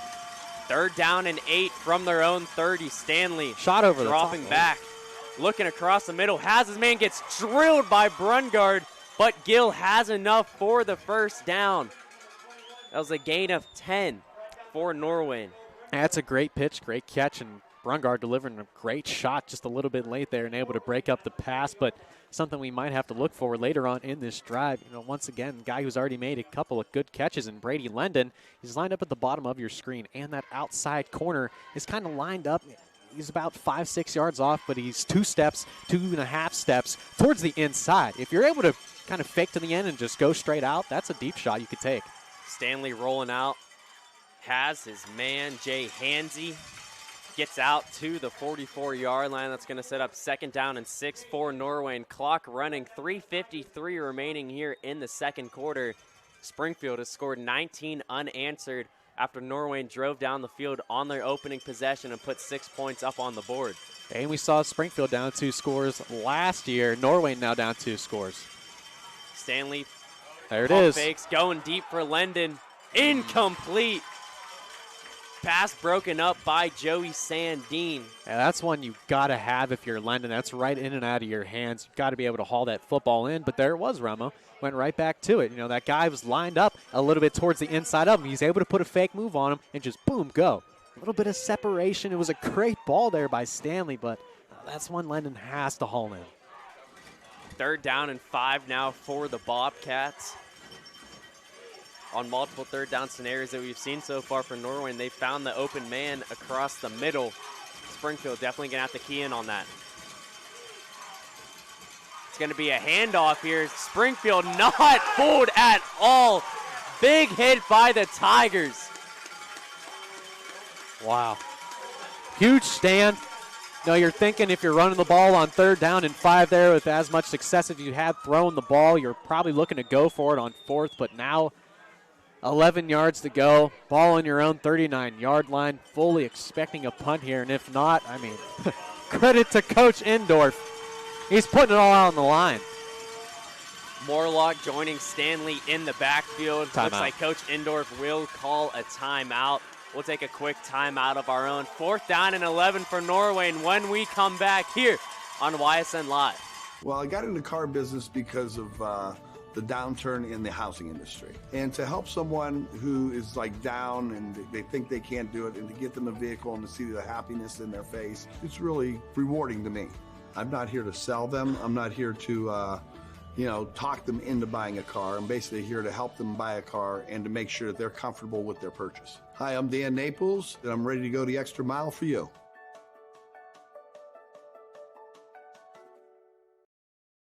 WRS Wealth Advisors, the area's premier wealth and retirement specialists. Located on South Avenue in Boardman. And welcome back. Springfield, Norwayne, a rematch from last season's regional final matchup. Tigers out in front, 19-6, 2:52 remaining, 4th down and 11. Teams now out on the field. Got Stanley set up like they're going to go for it. Don't be surprised if he drops back. Here they go. Nope. Here come the Bobcats. Stanley dropping back, looking, throws it across the middle. Hold in. Wow. What a catch made by number 24, Jay Hansey, the 6-foot-tall wideout. One up for that one. Used all of his vertical and moved the chains. And we touched on it last night with Brock Lowry, how he stepped up in the pocket, and how many high school quarterbacks do you see that have that poise, that have that mental toughness, that know that, hey, I got to step up and deliver a strike. Stanley did it right there. That's a huge conversion. Trips to the bottom. It's going to be a slant looking forward Gill. It's hauled in. Hey, you know what? That might have been a pick six if Sandine was looking inside, but just kind of did that little bubble with the double slant over top of it there, so had the man in defense and Sandine flying down. Wow, that was almost very dangerous for the Norwayne Bobcats. What guts, though, by Coach Indoor. Oh, my God. He looks like long, deep in his own territory. Looks like the Chargers head coach right now. Stanley dropping back in an unload, looking for Lendon. Incomplete. Oh, that's a bad call. Interference. Honestly, that's a bad call, but, you know, the one thing is the cornerback doesn't get his head around right, Rama. We talked about it last week. For Brady. Mike, you were right there. What you got? He was tugging on him the whole way down the field. I was right there. He had a hold of him the whole way. Yeah, that's tough. It's definitely tough. And but plays like that right there, that just shows how much we enjoy the incorporation of the sideline reporter here on YSN, right. Because right there, that's something that Mike saw down on the field that we couldn't see at all up here just looking at the normal game. Right, of course. And, you know, it was definitely something that, you know, I was looking at that, hey, like if he gets his head around, then there could possibly be a no call. But if he's tugging on him all the way down the field, that's an easy one. 1:26 remaining in the second quarter. 1st down and 10 for Norway, and they trailed 19-6. Coach Guerrero still not happy about that call. He's out around the bottom of the numbers, giving an earful to the Whitecap. Going to put 5 seconds back on the clock. Minute 40 now remaining here in the second quarter. The refs having another discussion. Cowbells going here on the home side. Always use more cowbell. Great crowd on site here tonight on both sides. No doubt, Springfield packing it out. They've got the student section going as well. Looks like it's construction theme. I want to say they did that as well in the basketball regional final. Handoff here to Morlock. Slipped a little bit, regained his balance, pushed forward to the 25-yard line. Yeah, great athleticism by Morlock. I mean, able to put the hand down and stay on your feet. If he slips and just goes straight down, that's not really. He doesn't even gain a yard probably if he goes down. Might have been a loss. 2nd and 9 from the Springfield 26-yard line. Eli Stanley in the gun. Going to drop back, looking incomplete. The secondary was misaligned there. Brungard was late getting over. Stanley just a bad ball. It's again a lot of separation between the safety Brungard and that slot receiver and Gill. 21 on 21. That's going to be a matchup in this back half that we're going to see a whole lot throughout this ball game. 3rd and 9 for Norwayne from the Springfield 26. Need to get the ball to the Springfield 17-yard line. Oh, here comes pressure. Stanley dropping back, cannot escape it. 3 Tigers coming in for the sack. Coach Guerrero not going to burn a timeout just yet. If you're Norwayne, just going to roll clock all the way down. Perfect time, just an all-out blitz. As Mike said, perfect time for that play call. A.J. Stallsmith getting into the backfield for the sack. Clock running, 38 seconds remaining in the second quarter. 4th and 17 for Norwayne from the Springfield 35-yard line. Remember, Tigers get the ball to start the second half. Trips to the bottom, Morlock joining Stanley in the backfield. It's going to be Stanley rolling out to his right, looking for Lendon. Incomplete, Sandine on the coverage. It's another drop there by Lendon. Second one on this drive. That's 2 plays. If he's able to haul them in, probably going to end up in a score for Norwayne. That one definitely would have been in the end zone. And now Springfield taking over from the Norwayne 35-yard line. Coach Guerrero has 1 timeout in his pocket, 19 seconds remaining here in the second quarter. You know, we saw the Tigers pull out a couple of trick plays last season. And what it was the throw back to Brungard that was in the first half. And then, of course, infamous Boilermaker might be something you pull out here. We know that Coach Guerrero loves the hook and ladder. We do know that. We saw multiple times last year Lucas Yema scored on the hook and ladder. Lucas was also the hero of the Springfield Norwayne game last year. He was on the receiving end of Boilermaker. Lucas could not be in attendance, though, tonight, sadly. Hopefully we can get him on the call next week if Springfield does advance. It looks like Brungard just going to take a knee here and head into the break. Up 19-6. Coach Guerrero. A lot of momentum heading into the break. We'll send it down to Mike, who has Coach Guerrero. Guys, got John Guerrero down here. That first drive was Norwayne, but after that, it's been Springfield. Well, I think we got punched in the mouth on that first drive, and our pitch started. So I'm very happy how they responded. Hopefully they'll keep making plays. I know they're fighting their butts off right now. How is this opening kick of the second half? You get the ball and get a chance to really increase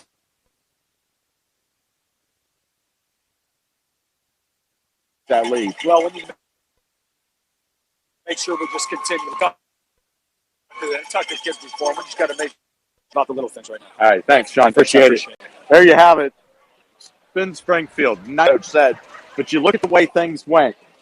Brungard was bottled up that first series, and they were spying him. And all of a sudden, other guys got in the mix. They completed a few passes, made a few runs. Next thing you know, things open up for Brungard. And that play, that 84-yard touchdown run, that one was ridiculous. And, boy, if you missed that one, you better tune into YSN and catch it because it was magnificent. Springfield on top 19-6 at the break.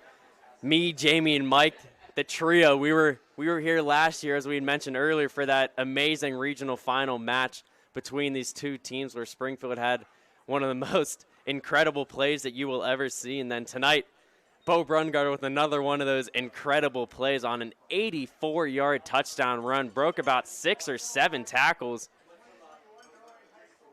Don't go anywhere, though. We'll have the Norwayne and Springfield marching bands here on YSN Live. New things happen all day. Some are good, some not so good. In today's complicated world, while you're busy working, playing, and living life, we're busy helping you make sense of the day's news. And there's only one place where it comes together with clarity, context, and accountability. It's 21 News at 6 with me, Madison Tromler, and Derek Steyer. 21 News at 6. It's what the day's news really means to you. Welcome home to a home made homier with Baird Brothers Fine Hardwoods. Inspiration starts at BairdBrothers.com and is turned into reality when high-quality hardwoods are delivered right to your home. Baird Brothers has the latest design trends, shiplap and skinny lap interior siding, antique oak rustic flooring. And, well, you'll find them all at BairdBrothers.com. Ordered easily, delivered conveniently, enjoyed comfortably. BairdBrothers.com.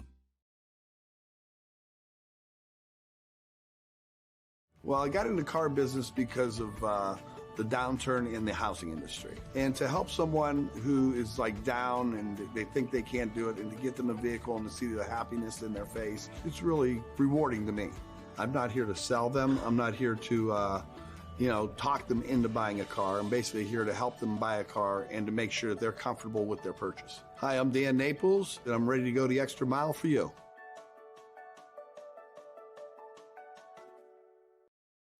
Jimmy Sudman here, director of Isle, Purple Cat, and Golden String. We are happy to support YSN and two of my favorite people, Scotty Mincher and Super Dave O'Malley.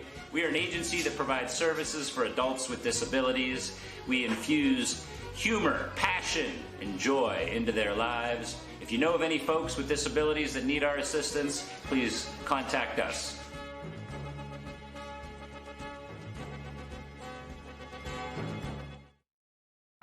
My guy keeps it 100% of the time. He wants all 100, won't settle for 99. And it's more than stats, because there's people in those numbers. And I was one of the lost sheep. I'm so glad he cares for all 100. I'm 100% safe, 100% free, 100% love. I can be 100% me. He gave all 100 when they put him up on that tree. That's 100% passion for 100% free. So if I play in front of 100, or if I play in front of 2, there's an audience of 1 getting 100% of what I can do.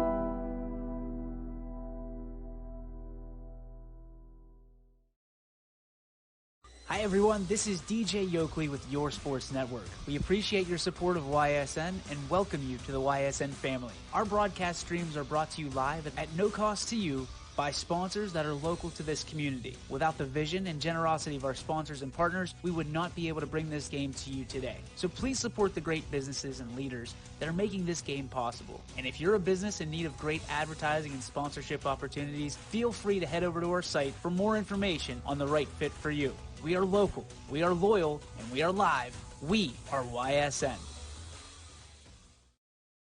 Ah, the details. Baird Brothers Fine Hardwoods is one fine ride. Perfect cornering, superb handling, sporty and stylish, power to spare, plus awesome mileage. Yeah, jaw-droppingly beautiful lines and well appointed with luxurious trim. Put more oomph in your life and start beholding the molding. Find your home's fine hardwood at BairdBrothers.com. New things happen all day. Some are good, some not so good. In today's complicated world, while you're busy working, playing, and living life, we're busy helping you make sense of the day's news. And there's only one place where it comes together with clarity, context, and accountability. It's 21 News at 6 with me, Madison Tromler, and Derek Steyer. 21 News at 6. It's what the day's news really means to you. Welcome home to a home made homier with Baird Brothers Fine Hardwoods. Inspiration starts at BairdBrothers.com and is turned into reality when high-quality hardwoods are delivered right to your home. Baird Brothers has the latest design trends, shiplap and skinny lap interior siding, antique oak rustic flooring.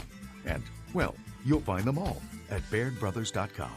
Ordered easily, delivered conveniently, enjoyed comfortably. BairdBrothers.com. It's a new year at Acura of Boardman and Boardman Mitsubishi with huge savings on over 350 fully inspected vehicles. We have cars, trucks, SUVs, minivans, and work vehicles. We don't have it, our team will find it. We aim for 100% credit approval with payments as low as $99 per month. And as always, we'll pay top dollar for your trade. For a great vehicle and a great experience, come see why everyone is stopping by at Acura Boardman and Boardman Mitsubishi. 60 years ago, Baird Brothers Fine Hardwoods began with 3 siblings, a hand-set sawmill, and a few local orders. And while business has certainly changed over the years, what has not are our principles of hard work, craftsmanship, and commitment to quality. At Baird Brothers, we're proud to put our name on the products we create, from moldings and doors to flooring and lumber. Thank you for 60 great years. We look forward to 60 more. Baird Brothers, for the place you love.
New things happen all day.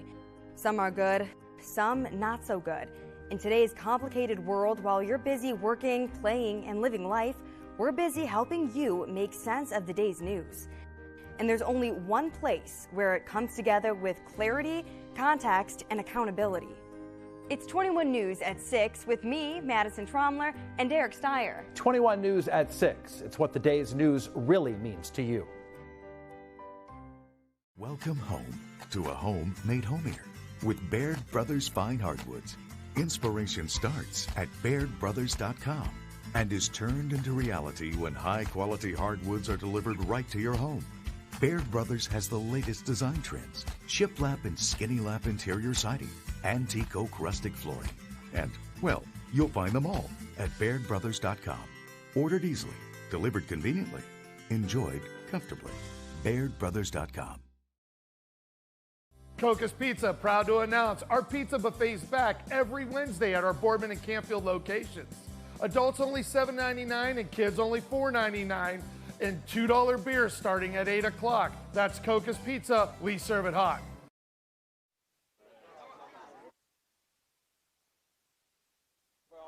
But to be honest with you, okay, that's what I want you to do.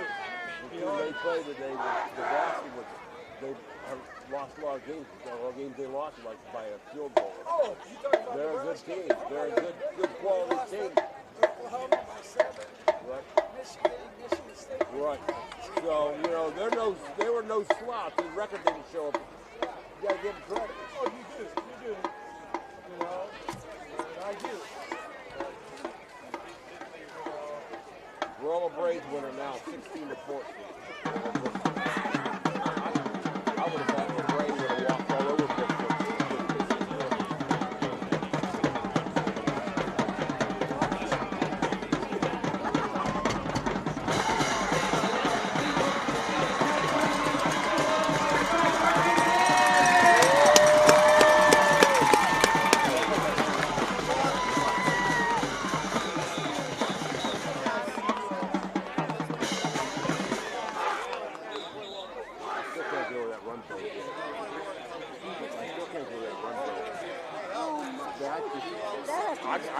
I have to make sure I watch the news. That's got to be on. I would think that has to be the player of the week.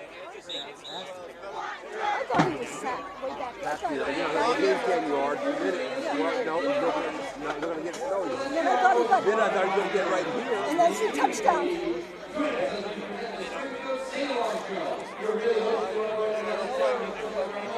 But I think the first people were like nervous. Yeah, I think so. So big. And now I think so too. He can play. The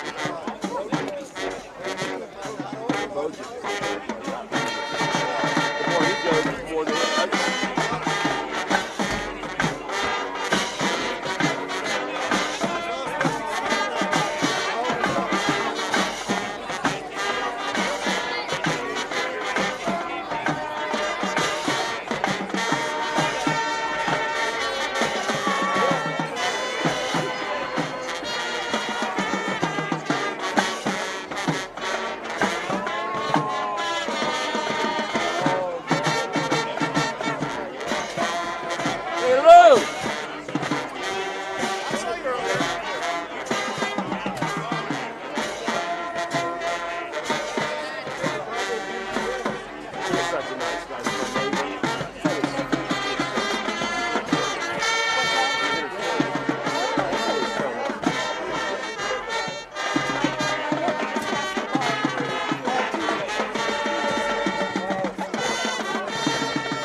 had to be. Because I'm still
Right, yeah, but then he kicked it off and he got to like 40, and then he got that pass on that back to the middle, and then he goes, instead of kicking it, he calls that incredible.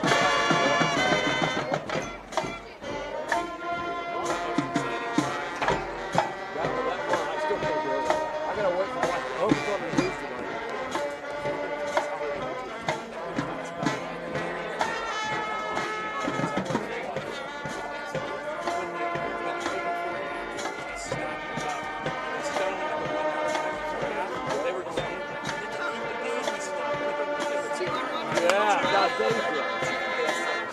Genie will take him, I know.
storm season. I think we're under the gun for some heavy storms over the next couple of hours. And Storm Tracker 21 is ready. This is probably the one we're keeping a closer eye on. On air.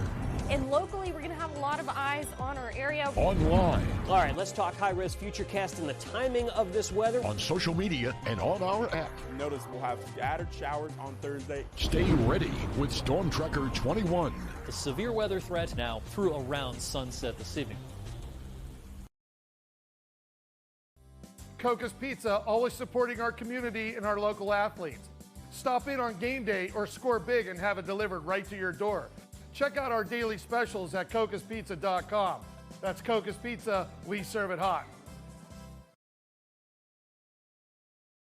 Hi everyone, this is DJ Yoakley with Your Sports Network. We appreciate your support of YSN and welcome you to the YSN family. Our broadcast streams are brought to you live at no cost to you by sponsors that are local to this community. Without the vision and generosity of our sponsors and partners, we would not be able to bring this game to you today. So please support the great businesses and leaders that are making this game possible. And if you're a business in need of great advertising and sponsorship... Hi, this is Tom Clem from WRS Wealth Advisors and proud Springfield alumni, class of 97. With our combined 70 years experience, WRS Wealth Advisors is the area's premier wealth and retirement specialist. Call 330-965-0370 to learn more about our individual and corporate financial planning services, or visit WRSwealth.com. Good luck, Tigers. You're not waiting to see what the world has in store for you. It's more about what you have in store for the world. All you need is the opportunity. All you need are the resources of a large university and the advantages of a personalized academic setting, where you can experience new worlds in the arts and sciences, business, and education, and make them your own. We are where you shape your future. We are Youngstown State University, and proud. Jimmy Sudman here, Director of Isle, Purple Cat, and Golden String. We are happy to support YSN and two of my favorite people, Scotty Mincher and Super Dave O'Malley. We are an agency that provides services for adults with disabilities. We infuse humor, passion, and joy into their lives. If you know of any folks with disabilities that need our assistance, please contact us.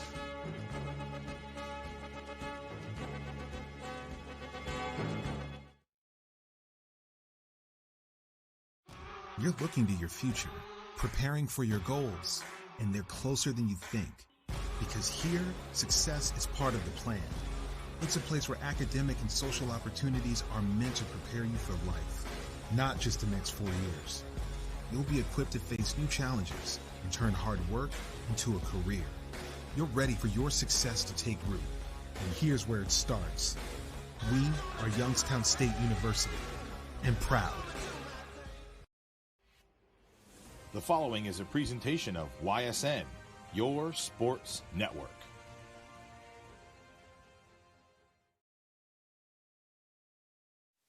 And welcome back here. Beautiful Springfield High School, New Middletown, Ohio. Springfield versus Norwayne. The Tigers currently out in front, 19-6 over the Bobcats. The Tigers will receive to start the second half. 8:27 your time, Eastern Standard. Hey, clocks moved back yet, Romo? I think it's on Sunday. They did. I feel like it's Sunday soon. Moved back. Yeah, I think this Sunday. Because I know for work next week, it's going to be a little bit different because the clocks are going to be going back. It's going to be darker earlier. I mean, that honestly does stink. Well, hey, 15 seconds left on that halftime clock.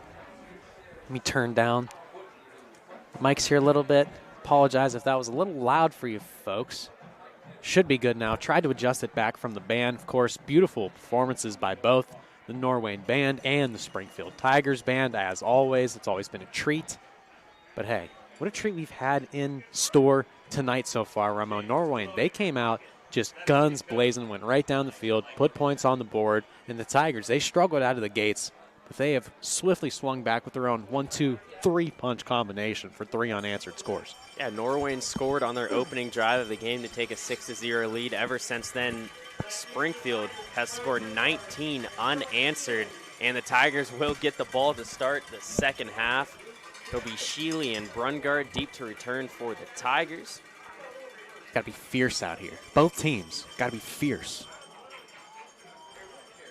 Hayden Ringel will be the kicker for the Bobcats.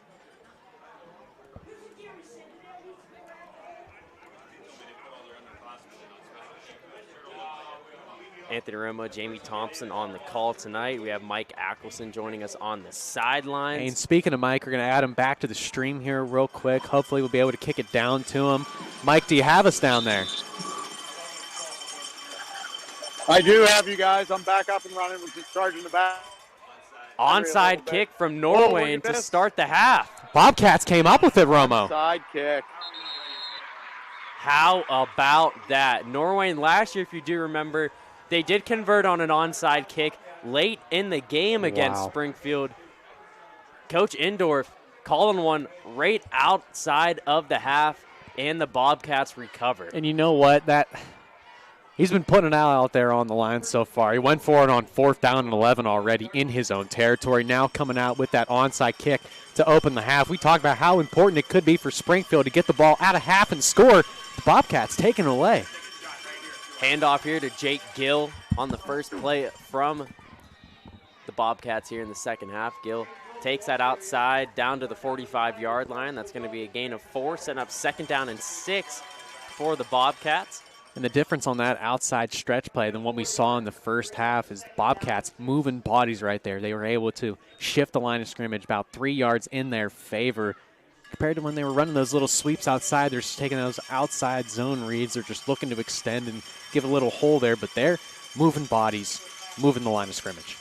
Portis to the bottom of the screen. Flag thrown. Stanley gets drilled. Ball on the ground. Picked up by the Tigers. A.J. Stahlsmith on the recovery. Kill shot right there. Absolute kill shot. And if you're Norwayne, Springfield's been bringing pressure really all night long in these early downs, and that's a very slow developing play. You know, you got to be able to buy a lot of time, and going with that, I mean, man, wow. I don't like the play call. I'm gonna be honest with you. That play action pass, especially. I don't know if you guys consider or not. There was a flag down. It was illegal procedure on Norwayne. So that penalty's declined. Oh, set up shop. Now the Tigers need to get that score. Springfield starting on the Norwayne 33-yard line, 1st down and 10. Jacob Joyce to the top of the screen. Nick Slike in the slot. Snyder joining Brungard in the backfield. It's going to be quarterback keeper for Brungard. It's going to get a gain of 5. Gain of 3 out to the 30-yard line. It's going to be 2nd down and 7 now for the Tigers. Just underway here in the 3rd quarter. You know, just purely on alignment there, you could see how far that separation between Brungard and Snyder, you know, it was probably an extra 2 steps just out in front trying to widen out a little bit. And when you see that, it's easy to see it from up in the booth. When you're on the field, got that adrenaline running, it's not something you're always going to be able to identify. But, I mean, from up here, that was blatant. Just give it to Bo and let him go. Give it to Bo and let him go. Nice a step out in front. Brungard, keeper, busting out to the left side. Across the 20, 15, stays on his feet, cuts back, taken down at the 10-yard line. Bo Brungard with a gain of 20. Sets up 1st down and goal now for Springfield. The Tigers continuing the offensive dominance that we saw ever since Norwayne jumped out on top. And think about all the momentum that the Bobcats had after they came out and were able to recover that onside kick, that huge turnover forced by the Springfield defense. That's their 2nd one of this ball game. They just get the ball in the hands of Brungard, and boy, they got a chance to just blow this thing wide open. Approaching the 11-minute mark remaining here in the 3rd quarter. Slight coming in motion. It's going to be a keeper for Brungard, going right up the middle. Touchdown, Springfield. Late flag thrown down. We'll see if the play stands. Got to be a hold, right? Oh, no, not the premature fireworks. That stings. The premature fireworks. The play will be called back. I'll send him back to the 20.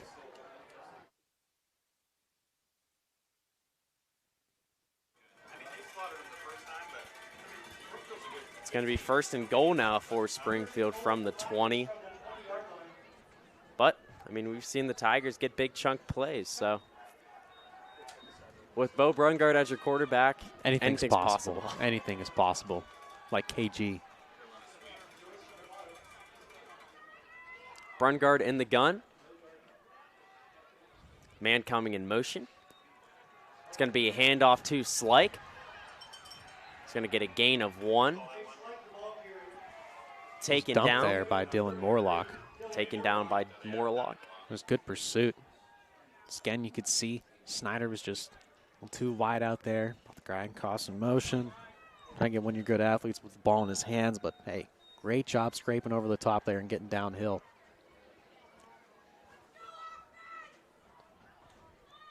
And sweet, man, it's always so tough to defend, as you know, especially in the second level. But when you're coming down, you know, you got a guy flying at full speed, and you got to be able to get in that quick shot. Brungard going to unload, looking for Joyce in the end zone. Incomplete. My goodness, man. Ball was bobbled by Roman Portis, just could not haul it in. Huge break there for the Tigers. Going to set up 3rd and goal from the 19. Yeah, that was a mistake right there by Bo Brungard, something you don't really see all that often from this impressive quarterback. That's a bad ball, and one that should have been intercepted. Roman Portis, he's kicking himself right now. You got to be able to come up with that football. I mean, that's been the difference right now. It's 2 turnovers for Norwayne to 0 for Springfield. Gardner and Sheely coming on to the field for Springfield. Sheely looked very good last week against Western Reserve. I got to tell you, man, he was impressive. Empty set here, 3 men to the top, 2 to the bottom. Bo Brungard all alone in the shotgun. Slight coming in motion. It's going to be a quarterback keeper for Brungard. Going up the middle, across the 5. Touchdown, Springfield. Bo Brungard from 19 yards out extends the lead out to 25-6. Kason Kosek on for the extra point attempt as the fireworks will go off yet again. We'll swing it down to Mike. Mike, a big, big touchdown there for Springfield. Absolutely. I think Norwayne was thinking they're going to pass it on that down, but we always say it's 1st and goal from anywhere on the field with Bo. What patience. He let the lineman blow open the hole. He makes a great move, and just like that, Springfield in charge. Brungard stays on the field as the holder. Kason Kosek, the kicker. They got the Bobcats to jump.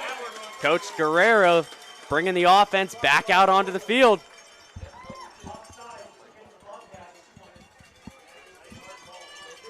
What we saw back at Hubbard, we do a lot of those games. Nick Hendricks, the holder for the Eagles, did a great job all year long making the defenses jump off sides. Bo Brungard does it right there. The offense heading back out onto the field, looking to extend this lead out to 21. Right, I mean, it's an easy decision right there, right? As soon as you see that the defense jumps off sides, you're going to accept that penalty, gets you that much closer. It's a lot easier to go for it from, 1.5 yards out than it would be 3. Brungard will be in the gun. Gardner all alone to the bottom of the screen.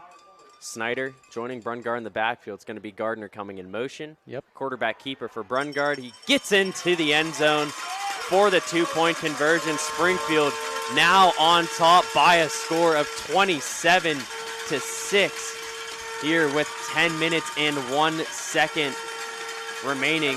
And that was an easy keep, right? That's an easy keep all the way. You bring that guy across the motion. You got 1 yard to go if you're Bo.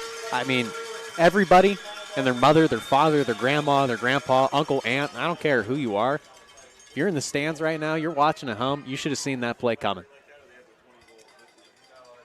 Take a minute, see if we can get some score updates from around the valley. South Range 35, Crestwood 0. Warren JFK on top of Cuyahoga Heights by a score of 34-14. Brookfield on top of LeBray 14-13 in that matchup. Earlier in the year, those two teams faced off. LeBray took it to Brookfield. I believe the score was 35-0. I think it was only 28-0.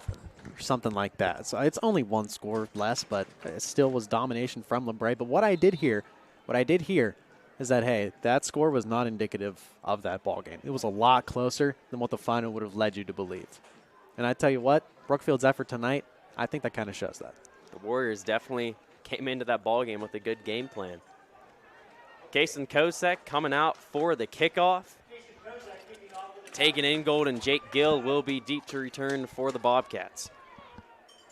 And for Norwayne, down 3 scores right now, it almost gives that feel of what could be a must-score possession. I mean, we said that how many times last night over at Hubbard, but nobody was able to finally punch one into the end zone. But, I mean, this is it for Norwayne.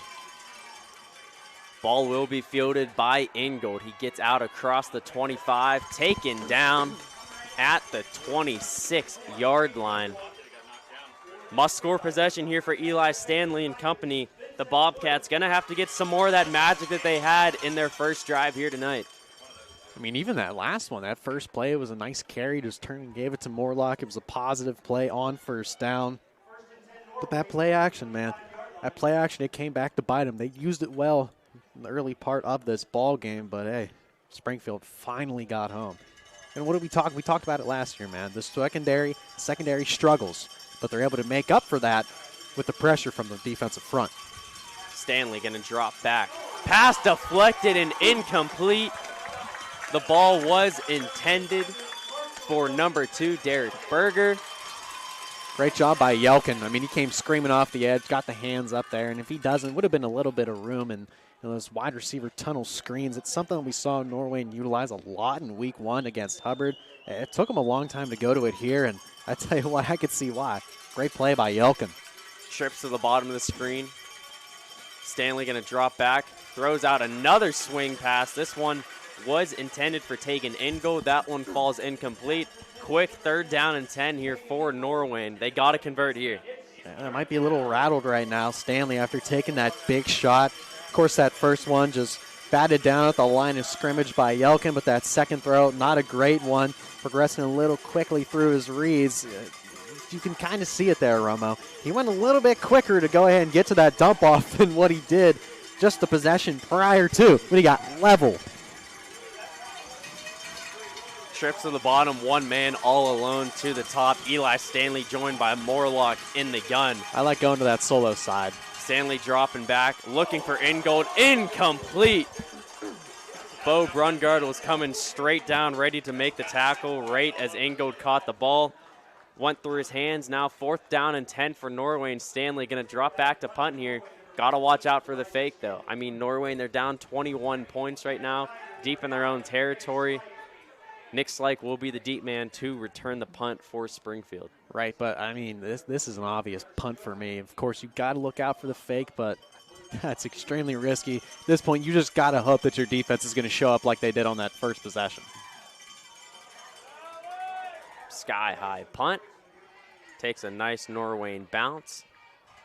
And it will be down at the Springfield 36-yard line by number 11, Luke Faircloth. This is a drive right here, Jamie, where I think Springfield could really deliver the knockout punch. I mean, there's no doubt, and I mean, all signs are pointing to exactly that right now, right? I mean, Springfield's just rolling on the offensive side. The defense starting to come alive here as well. We'll head down to Mike. Mike, is this a drive where you think Springfield could really put this ball game away with a touchdown? Oh, absolutely. This is a drive that if you're the Tigers, you want to eat clock, but if you end up with a touchdown on this drive, I watched Norwayne as they walked out to the field, hands on their hips, heads down. Nobody ran. They just kind of slaundered on out to the field. This is the drive. You go for the dagger and finish them. 2 men to the top of the screen, Bo Brungard and Bo Snyder in the backfield. Brungard going to roll out, look for Joyce. He hauls it in. Close to the 1st down marker, pushed out of bounds by Eli Stanley.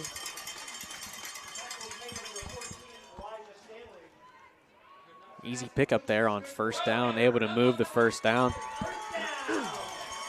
Heck of a job there. Brungard just delivering a strike. Turn, get upfield. 1st down and 10, Springfield now from their own 46-yard line. It'll be Joyce and Slike to the bottom. Snyder to the left side of Bo Brungard in the shotgun. Oh, now 9 the right minutes, side. 5 seconds remaining. Does switch sides again. 9 minutes remaining in the third quarter. Quarterback keeper for Brungard. Lets his blocks assemble. There goes Bo Brungard. Yet again, another house call. Springfield continues to dominate. They now lead 33-6. Bo Brungard from 54 yards out. It's turned into a rout. Bo Fireworks Brungard. That's what I'm calling him, Rondo. That's the new nickname. Fireworks Brungard. Unbelievable run. It's a great job by that O-line as well. Clearing a little bit of holes. Bo got through the whole first hole, saw the cutback lane, able to plant the foot and just foot race from there. I tell you what, it's tough to catch him. What dominance Springfield has shown. 33 unanswered points. Kason Kosek on for the extra point attempt. Bo Brungard will be the holder.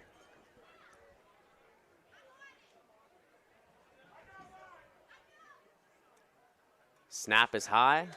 Kick is good from Kosek. Springfield now on top, 34-6.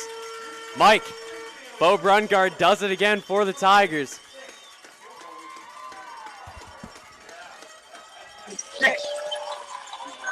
Slow-nosed football again.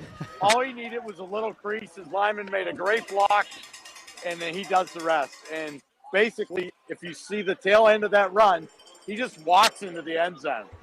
Once he got the corner, it was over, and you can just see it down here. They know that they've got them right where they want them. And I'll tell you what, the defense, come out here, get a 3 and out, and it's lights out. Turn the party out, and it's over, and get ready for next week. Long bus ride home to Creston. Tell you that much right now. Very long bus ride home. 8:50 remaining in the third quarter.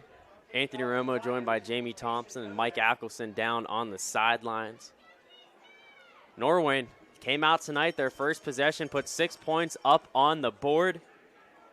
Ever since then, it has been all Springfield and all Bo Brungard pretty much.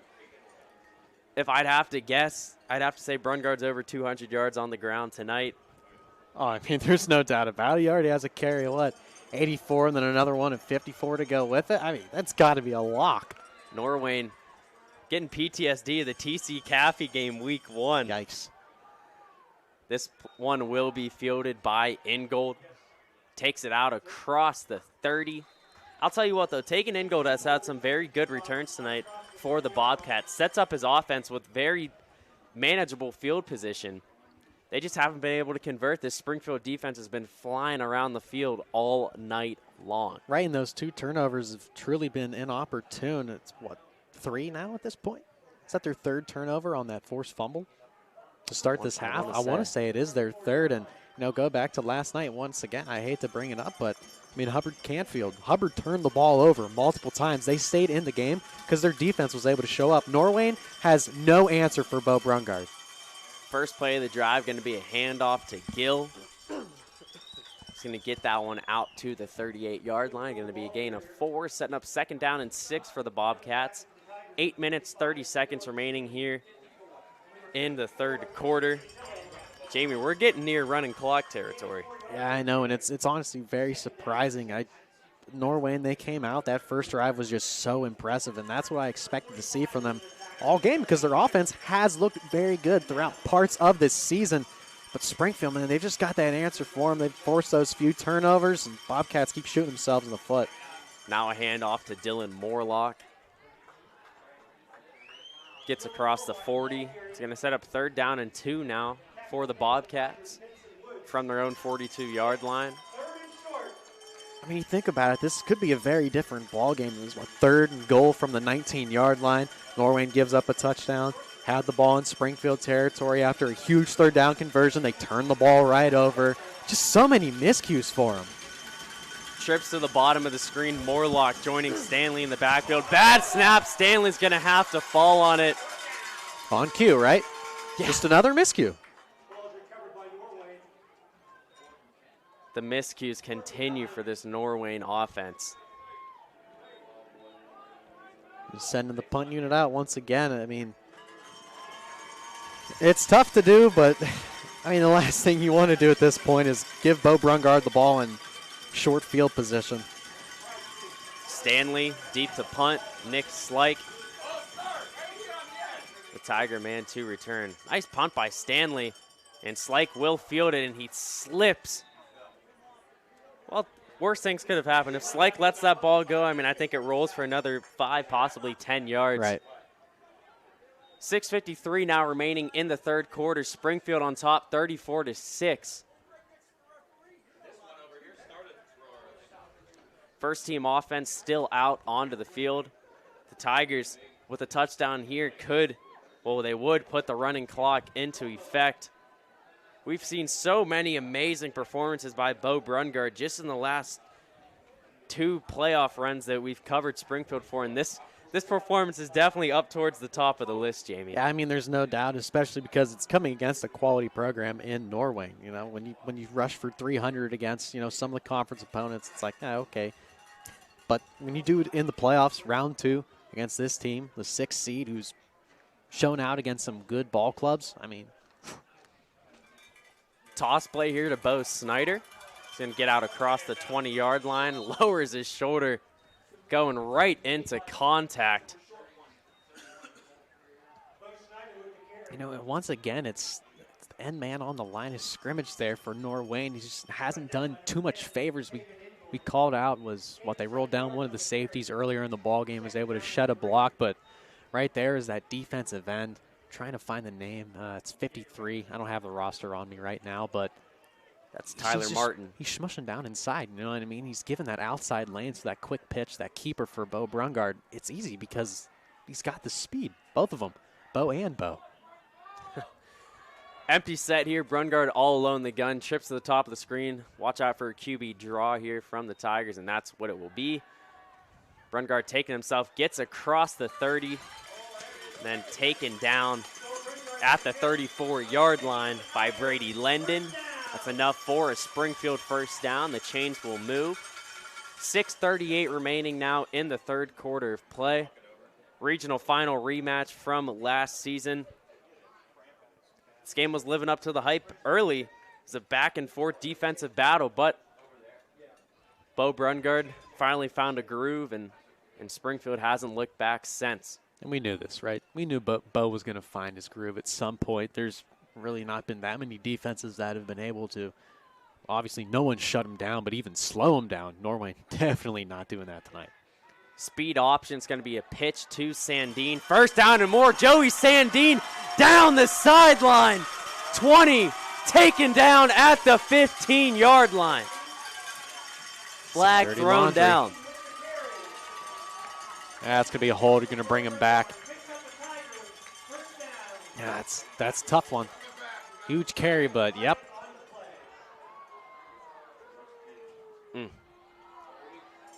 Holding on the Tigers. That's going to take that one back. I mean, that play just set up perfectly for him there, right? I mean, with all the damage that Bo has done, you got to key on him. So bringing that option out there was what Sandine with him in the backfield. As soon as he starts to get a little bit of pressure, just a little flip out there. Everyone's out of position. Got the sideline as well. Tough one to have to bring back, though. Sandine tired as well, walking off the field. I mean, that's a long, long run.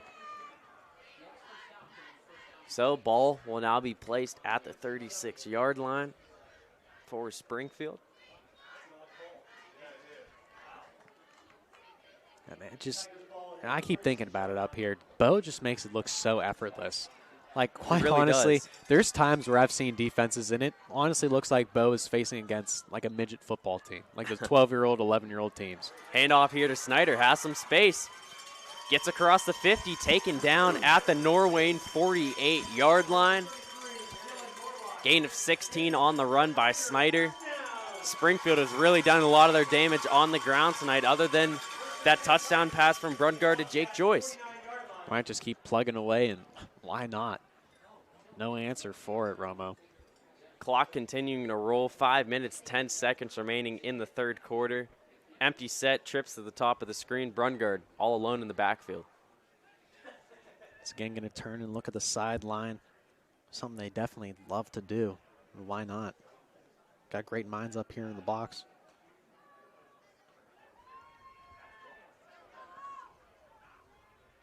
Tigers get set. It's another handoff to Joey Sandine. Tries to cut it back towards the middle. Taken down at the 45-yard line. It's going to be a gain of 4. Second down and 6 now for Springfield. 4:33 remaining in the third quarter.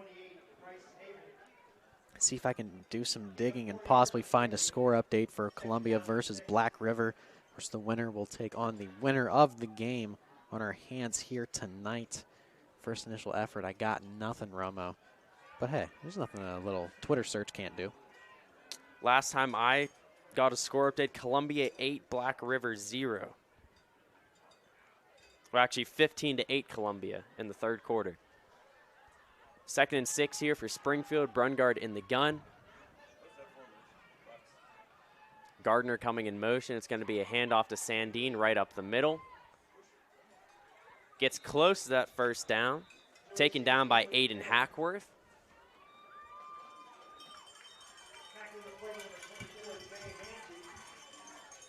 Continuing to move bodies here. Time winding down in the third.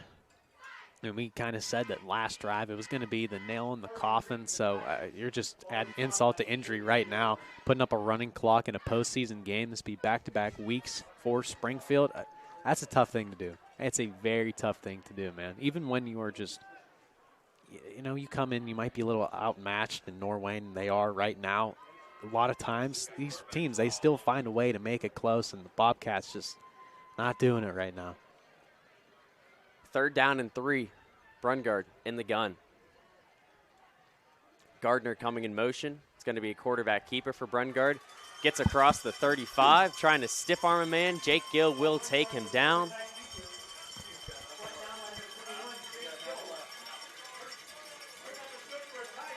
.253 left. Wind the clock down now, and I'm interested to hear, Mike, you're down there on the sidelines. What's the energy like from the Springfield Tigers?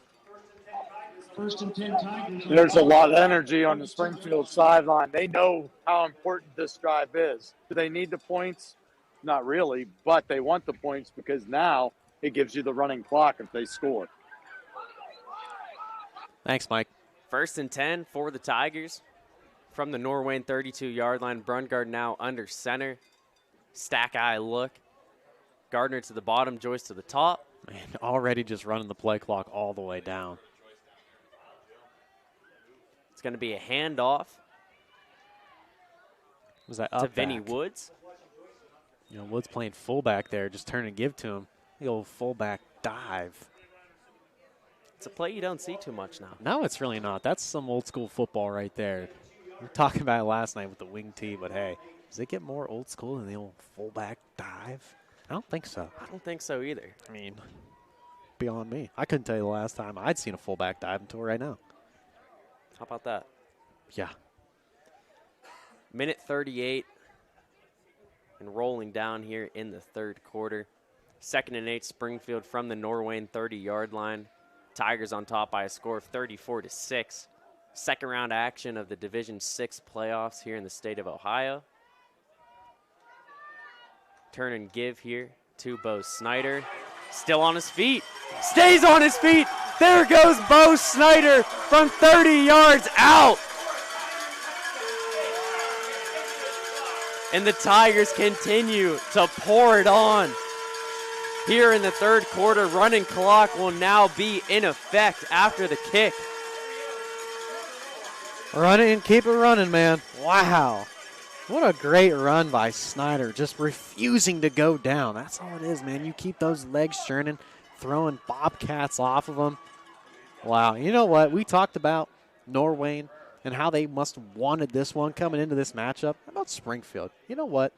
Brungard played on that basketball team. Joyce played on that basketball team that lost them in the regional semifinals.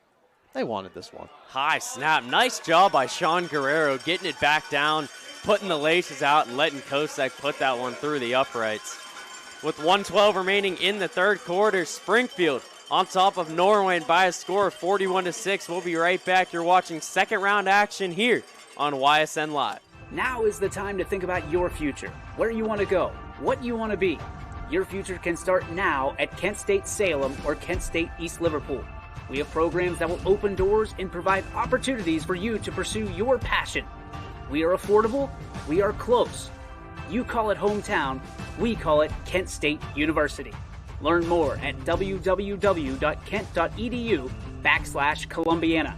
You belong here. Jimmy Sudman here, Director of Isle, Purple Cat, and Golden String. We are happy to support YSN and two of my favorite people, Scotty Mincher and Super Dave O'Malley. We are an agency that provides services for adults with disabilities. We infuse humor, passion, and joy into their lives. If you know of any folks with disabilities that need our assistance, please contact us.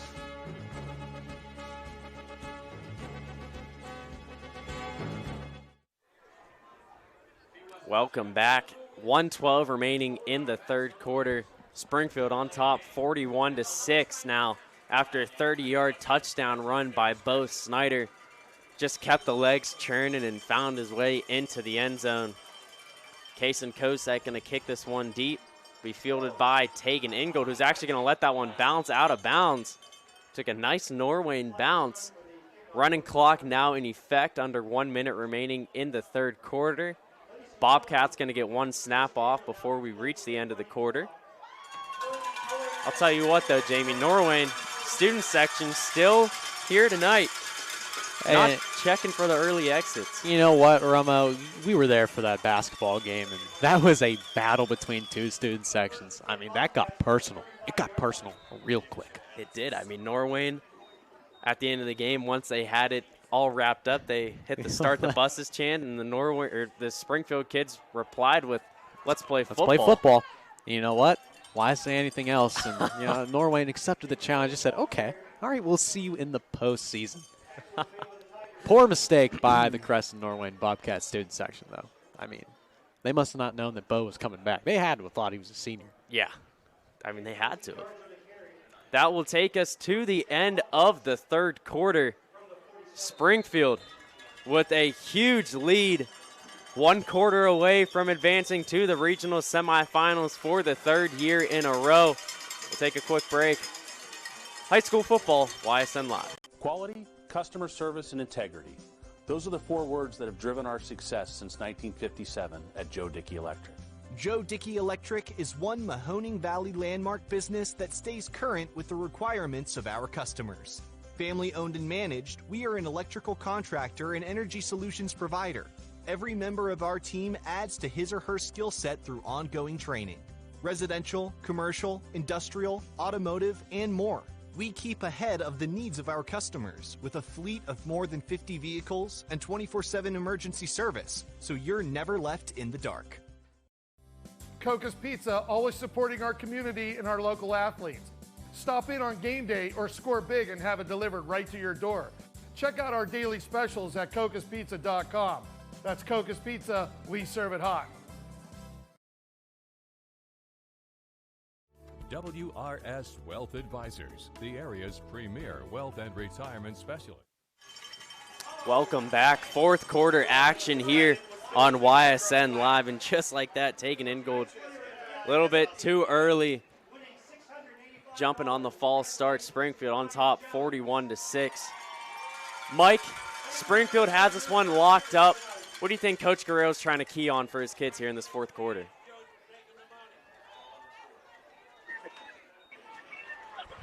Yeah, absolutely.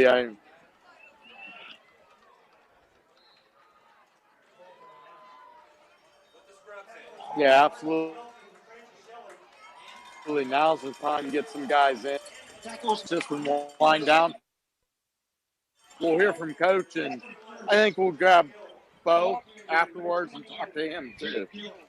I mean, that's an easy decision, right? And it's hard to go away from Bo Barngard, right?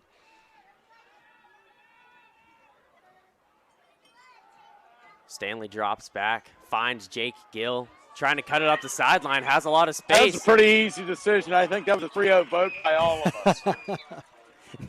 No doubt about that one, Mike. Hey, good pitch and catch, though. And, we said Norwayne, they're truly not going to go away easily, although it has been kind of easy here. They're not just going to take the lip on the chops and just pack their bags and head on back to Creston.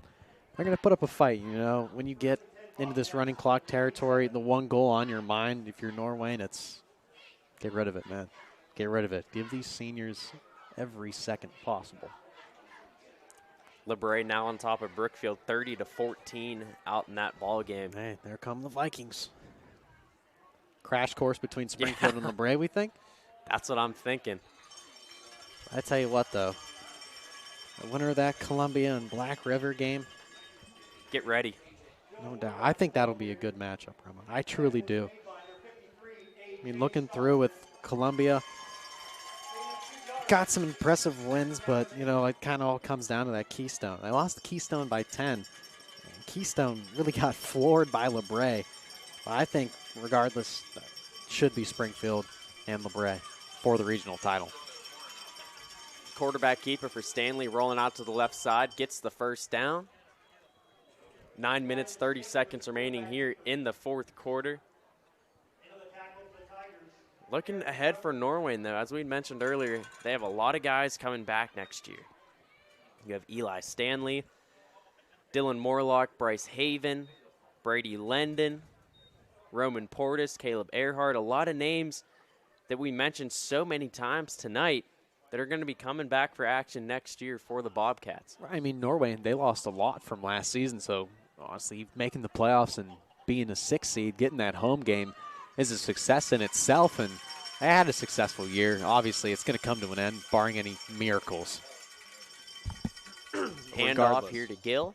Regardless, I do think you'll see Norwayne again in the postseason. It's just, I think all the Creston faithful are going to be hoping that it's not here in Springfield again. Although, it's going to be a much different team for the Tigers as well. That is true. A lot of bad memories, though, after tonight for the Creston Norwayne Two faithful. trips and two just, well, one was a heartbreaker. The other one's a mollywhopping. Stanley dropping back. Oh, man. Finds Berger, but going nowhere. Lucas Totillo delivering the final shot there. Just buried the Norwayne receiver. Already just 8 minutes left in this ball game. Just something about the running clock, man. Get you out of here quick. Oh. Yes, it does. Got to wonder if there was a running clock in California when that game ended 105 to nothing. I don't think California has the running clock. I don't think so either. And it's got its positive, it's got its negatives, right? But hey, 7:44 remaining. Got a timeout called, so that will stop the clock. We're going to take a quick break, get to a few of our sponsors. We'll be right back. Springfield Tiger Football, YSN Live. Working with your family can be stressful at times, but because they're family, you know that you're going to get a loving, honest answer, even when things don't make sense, to any problem. Dealing with Medicare can be confusing and overwhelming. That's why here at Myers Family Insurance, we do our best to give you honest and caring answers to all of your questions. Family, like Medicare, isn't always perfect, but when you put others first, the results can be amazing. For all your Medicare needs, call Myers Family Insurance.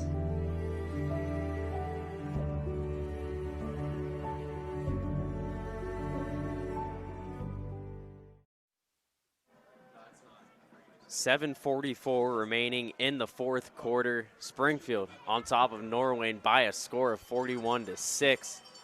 3rd down and 9 for the Bobcats from the Springfield 16-yard line. Eli Stanley all alone in the shotgun.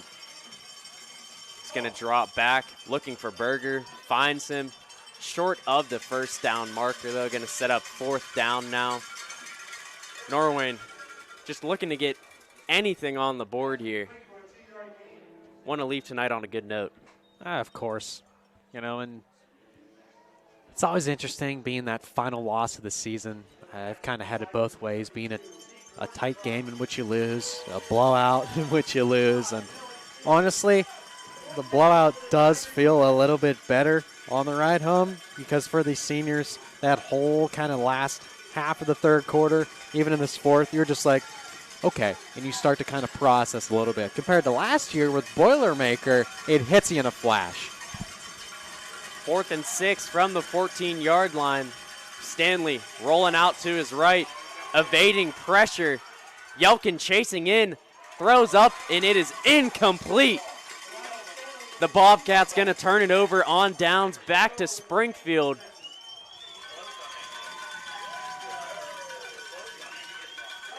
Expect the second unit to come out here.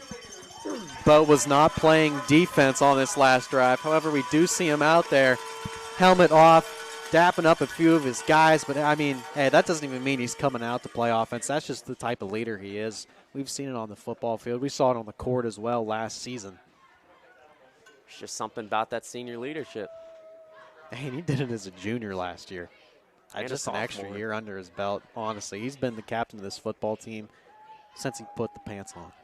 Honestly, Brungard is heading back out onto the field. 6 minutes, 40 seconds remaining here in the fourth quarter. Clock running clock in effect.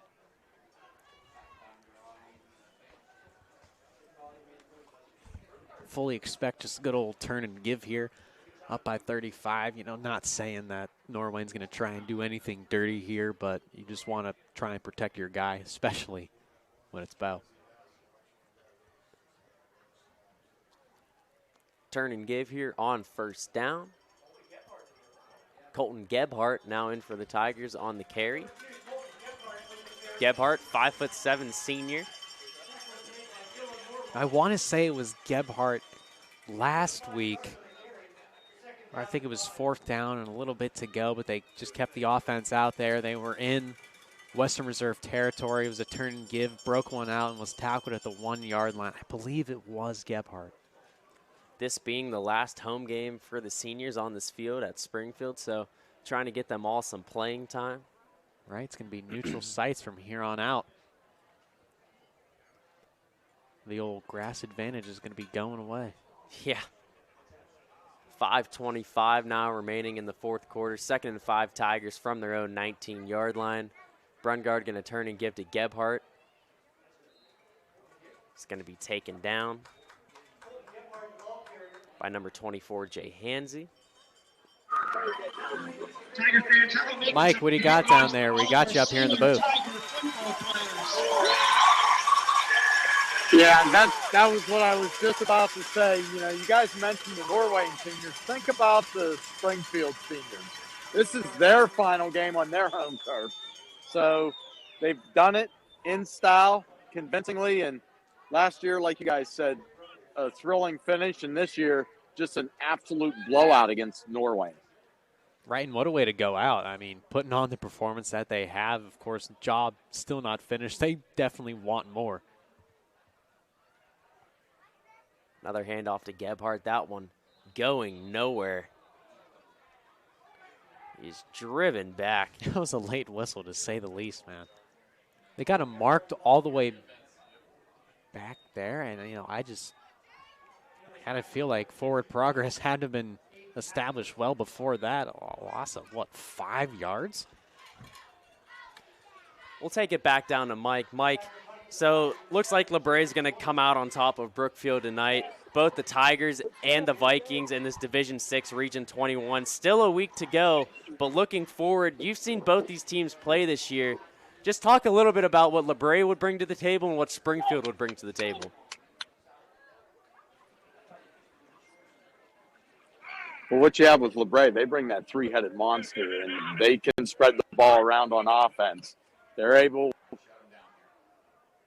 like Springfield, they can strike from anywhere on the field. Also looking at Springfield, multiple guys got into this game tonight, and that opened the game for Bo. So if they're able to do that, 2 weeks from now, it could be just a classic game. And yeah, Mike, Coach Guerrero has said in past coaches' corners that something that he's really been able to take an advantage of with his ball club is that a lot of these younger kids growing up, they have 15 weeks of practice under their belts, when some schools, they only get 10. So these kids that are juniors now, they've won to the state championship game these last 2 years. They have an extra 10 weeks of practice under their belts. Oh, absolutely, and that's key. I mean, any coach will tell you every week that they get to practice in the postseason is just massive for those younger kids, the ones that aren't getting the reps, but now they get reps because there's scout team, they're running, things like that, and keeps everything moving forward for them. So I think, it's just big. And you got to remember, Springfield loses a lot of players this year. So for these underclassmen to get playing time, very important. There's no doubt. And, I honestly think that the scout team is always a little bit underlooked. Nobody wants to play it. Everyone wants to be a starter. But if you're able to take advantage of those snaps, that's always key. We said 10 weeks, 10 full weeks, man. That's a whole nother season for these other schools. That's tremendous. I've never even looked at it that way. Yeah, I was watching Coach Guerrero's Coach's Corner with Steve or DJ, whoever it was, but he had mentioned that, and it really makes you think, that's pretty much an extra full regular season practically under your belt of practice, and that becomes huge as your high school experience goes on, and not only being able to just get extra weeks of practice, but also in this cold weather. Every team coming into the season wants to make these long postseason runs, but not a lot of the teams have experienced the very cold weather that comes when you get into late November and early December. And these Springfield kids, they've had a lot of practices where they've been able to practice in these conditions and get used to them. Throw it down the mic again. Absolutely. The cold weather is one of the keys when you look at this practicing. But I think one of the cool things, and every coach will tell you, is if they can practice on Thanksgiving morning. That's one of the just full events, because as a team, you come together and then you break and you're going to play that game on the next night. I tell you what, that one definitely just hit me hard right there, Mike. That was something that my senior year we talked about. We wanted to get to Thanksgiving. We wanted to practice on Thanksgiving morning. Yeah, your Turkey Bowl, that might be fun, but hey, we're going to have a lot of fun on that practice. We never got there. We fell to Girard, but, man, that is always something we definitely keyed on. We did have one practice in the snow where the entire field was just covered. We were out there with shovels prior to. We cleared up like 20, 25 yards, and that's just what we practice on. That was our walkthrough. Big hole here. Oh, goodness. The Norwayne ball carrier just laid the boom on the Springfield defender. A little bit of frustration let out there by Bryce Haven. Good golly, Miss Molly. 5'8", Bryce Haven. Playing like he's 6'8". Well, he's 205, man. That is true. That is true. Hey, coming back out onto the field, though, I wanted to point out, it's Tyler Young. He's a sophomore. And in the middle of the play, his helmet did come off. And back at Hubbard, we had someone, the helmet came off, still tried to finish the play. But Young, helmet came off, and he was able to take himself out of it. That's good wherewithal. Approaching 1 minute remaining. On the other side of this potential matchup next week, Columbia on top 22-14 with 3 minutes remaining in that ball game. And that's not a team that we're too used to. You get accustomed to some of these playoff teams from other parts of the state. Just from experience here at YSN and just being football fans ourselves, but Columbia and Black River, not too familiar with those two schools. No, not really, and the only time that I've heard of Black River would be their scrimmage prior to the season against Norwayne. That was the film that I was watching, trying to prepare for the Bobcats and the Hubbard Eagles Week 1 matchup. That Columbia one, though, that score is a lot tighter than what it was in the regular season, so that's just another instance, man, that it's so tough to beat this team the second time around. That's why LeBray, even, them kind of expanding their lead against Brookfield, it surprises me. 3rd down and 2, run up the middle, and Norwayne will get into the end zone. Bryce Haven barreling his way in with 13 seconds remaining. A great way for the Norwayne kids to go out. They trail 41-12. Extra point coming up from Hayden Ringel. Hey, when the running clock's off, although there's only 13 seconds left, that's something that you can kind of, take away from this ballgame. That we did not end with the running clock. I'll tell you what, though. A lot of the Springfield faithful still here. They're now starting to file out, of course, as I say that, as well as the Norwayne faithful. Hayden Ringel on for the extra point attempt. Kick is up, and the kick is good. So there you go. You also feel good for Ringel, too. On that first drive when Norwayne scored, he was not able to get that extra point through the uprights. Well, he does get that done right there. Ringel coming back for another year of kicking, though. He's only a junior. Yeah, and you know what? That was a nice extra point there. It was starting to tail off to the left a little bit at the end. But definitely, kicking is it's one of those things where if you miss one, there's a mishap on the first. It's very easy to let that spiral out of control. You know, I had it happen a couple times. When I was playing special teams, of course, I was never the kicker. I'm a horrible kicker. I've tried. I can't kick for anything within me. But, you know, it's just a mental game. It truly is. Good recovery by Ringel. Had a nice onside kick as well. He did Ringel's have a kind of nice showed onside out kick. here tonight. Yeah, he's 1 for 2 on PATs, but it's a good onside. Mike, just to look back at the performance tonight of Bo Brungard, and we've seen him have so many great performances through these last 3 years of him starting. Just talk about, just off the top of your head, where Bo ranks up there with some of the best quarterbacks that you've witnessed here in the Valley. He's easily in the top 5 just because of what he brings to the game. And it's funny, the very first year I worked at WFMJ, I covered Mark here, and I was impressed with that. I got to give Bo the nod. I think he's better than his dad. And I know Mark's not going to want to hear that, but Bo just, that element that he just brings with the running aspect and make a play when I need a play, and he just does everything. And he's a gamer, and that's something you can't coach. The heart that's in Bo Brungard is hard to find in a lot of players. And Brungard will be following in his dad's footsteps next year, being the quarterback at Youngstown State University. And don't go anywhere for the fans at home. Mike will be talking with Coach Guerrero after we have one more snap here tonight. It's going to be a Springfield 41-13 victory. Pure dominance after Norwayne jumped out on top on their first drive. As you look at some of the Norwayne kids on the field, if we could pan the camera to the left, it's really starting to sink in for the Bobcats. Right, and, you know, it's just kind of that disbelief that, you know, this is it. This is it. This is my final snap of high school football, and for a lot of them, it's going to be the final snap of football in general.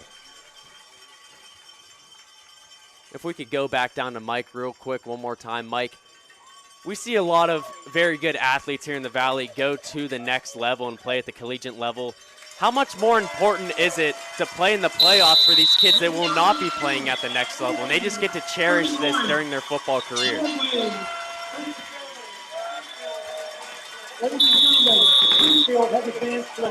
That's the thing. A lot of players are great in high school, but they never get that next step. And you just look at it the way it goes there, and you have to cherish these moments. And it's funny when people talk about it. I know you can, Jamie. When you're a freshman, you think you got all the time in the world, and all of a sudden you're a sophomore, you're a junior, and before you know it, you're playing your final game as a senior. It just goes by so fast, and I think that you just have to appreciate what you have, because nothing should ever be taken for granted when you play sports. I mean, there's absolutely no doubt about it, Mike. You just hit the nail right on the head there. It truly does fly by, and I think any high school athlete, any formal high school athlete will tell you that. You know, once that final snap hits, man, it's tough. There's going to be a lot of emotion from this Norwayne team, of course, going with that loss, but even from Springfield, you know, that final home game, that's always something that just kind of hits a little bit different. You know, I remember our final game on our home turf when we beat up on Indian Creek. There are tears after that game. You know there's another week, but there's just something about playing at the beautiful Hubbard Memorial Stadium, playing here at Springfield Tigers Stadium. It just hits different. Oh, yeah. Like we said, don't go anywhere shortly Well, after the I think handshake the big thing right climb. now, I'm watching these Norwayne kids. Every one of them, every single one of these Norwayne kids are making sure they talk to Bo Brungard. They are making sure that, they say something to him, and that's classy. You know, because that's tough. I mean, you look at the seniors on this team. Look at the seniors on this team from last year. They didn't expect to come here and lose neither one of these games, and the way they lose them, like we said, heartbreaking, but an absolute blowout. Wow, and that's not the way they came here. And, the coach is trying to give his encouraging speech because it's the final one he ever gets to deliver to his seniors. And I'm sure. And I know Right now, Sean's over here. He's already talking to be mentally and physically ready to go. And yeah, Mike, I'm sure it's very tough for Coach Endorf to have to give that final speech probably 2 years in a row on the same spot of the same opposing field.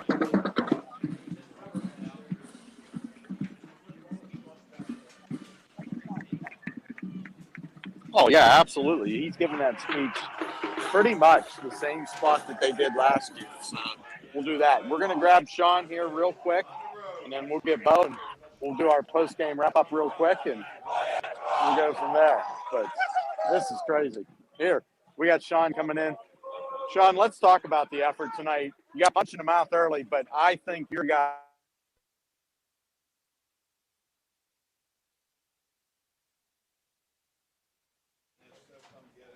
guys answered the bell right from there.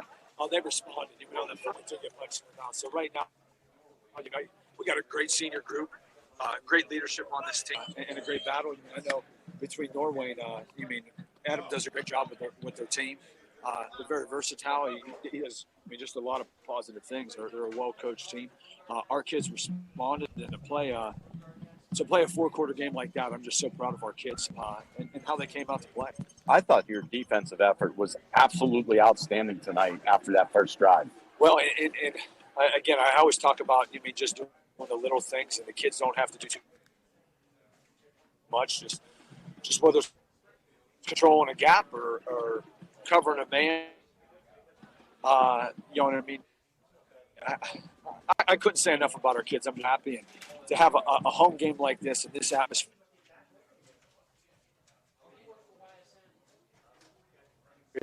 Our kids, that's just the community support, the schools, cheerleaders, and everything. I just want to give a little shout out because they came out to first. Well, we at YSN absolutely love you guys here.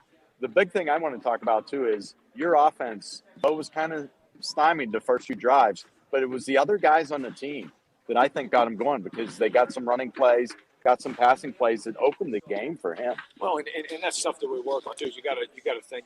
I know teams are going to start keying off Bo, so we got to be able to spread the ball out, spread the field out, and get the ball to our athletes. And I know between Jake, Nick, Shondell, Dylan, those guys do a great job of just catching the ball, getting on field. Bo Snyder had a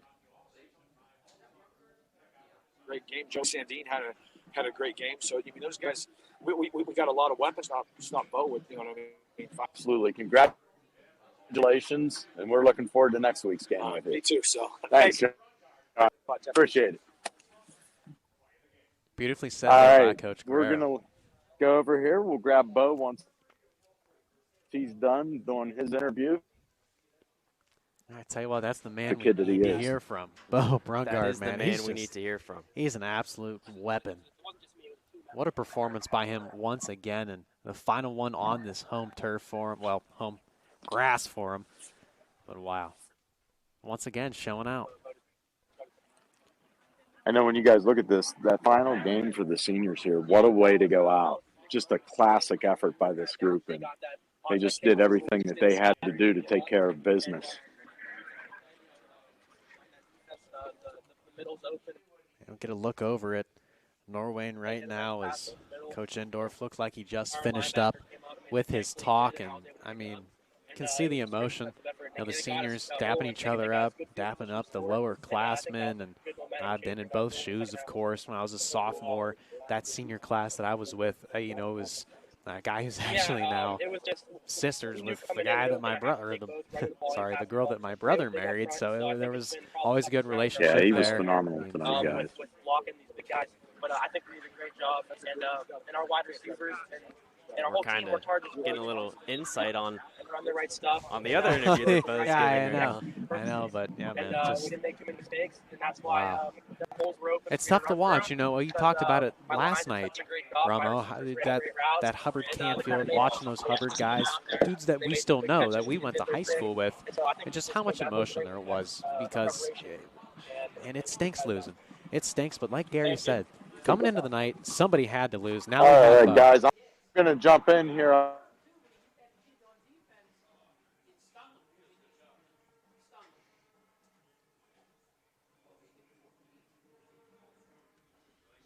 Responded very fast. Yeah. It was a tough first drive. We had a third and long situation where we could have stopped them, but again, they had some nice throws and they converted those. So I have to give credit to them.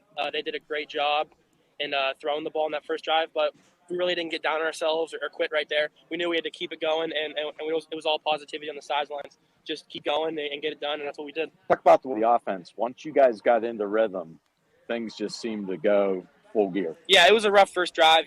They were really flying at me coming downhill, and they were doing a good job. But I think once we got in our rhythm, we started to throw the ball a little more. We got comfortable and got into the flow of the game. I think it kind of just slowed down, and the line was able to make their blocks, and we were able to run the ball well and hit the holes. And I think the receivers did a good job of catching the ball.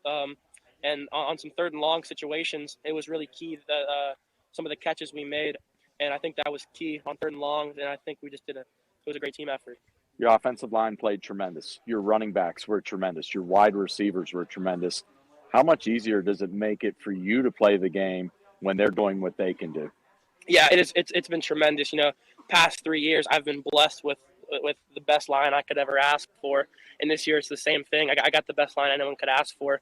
And it was a tough challenge this week with a really good team and a really good line. And we knew it was going to be a challenge, and so we prepared well. And it really does make it easy when you have guys you can go to. Team effort, it's not one guy.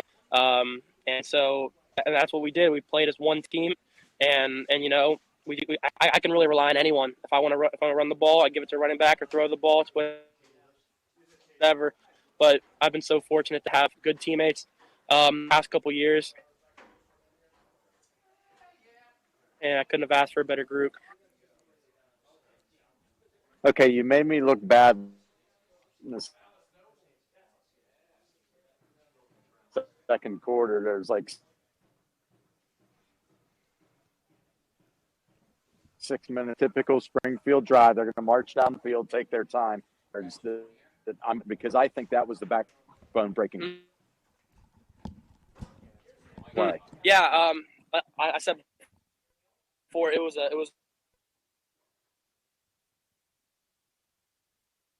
wide running play, and I just saw this gash, and I just hit it with all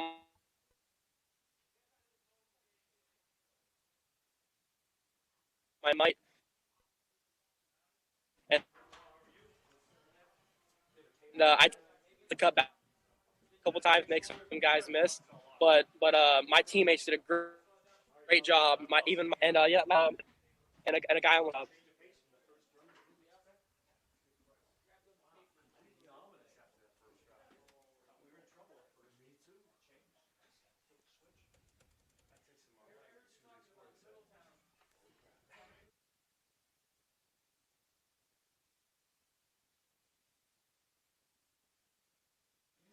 I think we might have lost Mike here for a second. He's still talking with Bo. We're going to try and get it back up and going.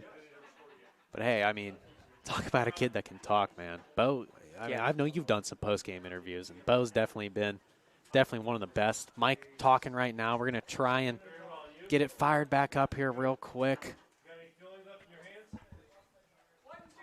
Wi-Fi just seemed to have cut out. Worst time, right? I know, at the worst time, especially with Bo. We're going to try to get Mike Let's back see. in. Yeah, it looks like Mike's still in here, so we're going to try and get him back going. Mike, can you hear us?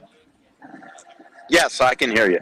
We cut out a little bit towards the end. The StreamYard crashed, but we got the gist of it. And, I mean, Bo, what a wonderful interview. Of course, Coach Guerrero as well. But Romo and I were just talking up in the booth. I mean, who carries himself better than Bo Brungard? Yeah.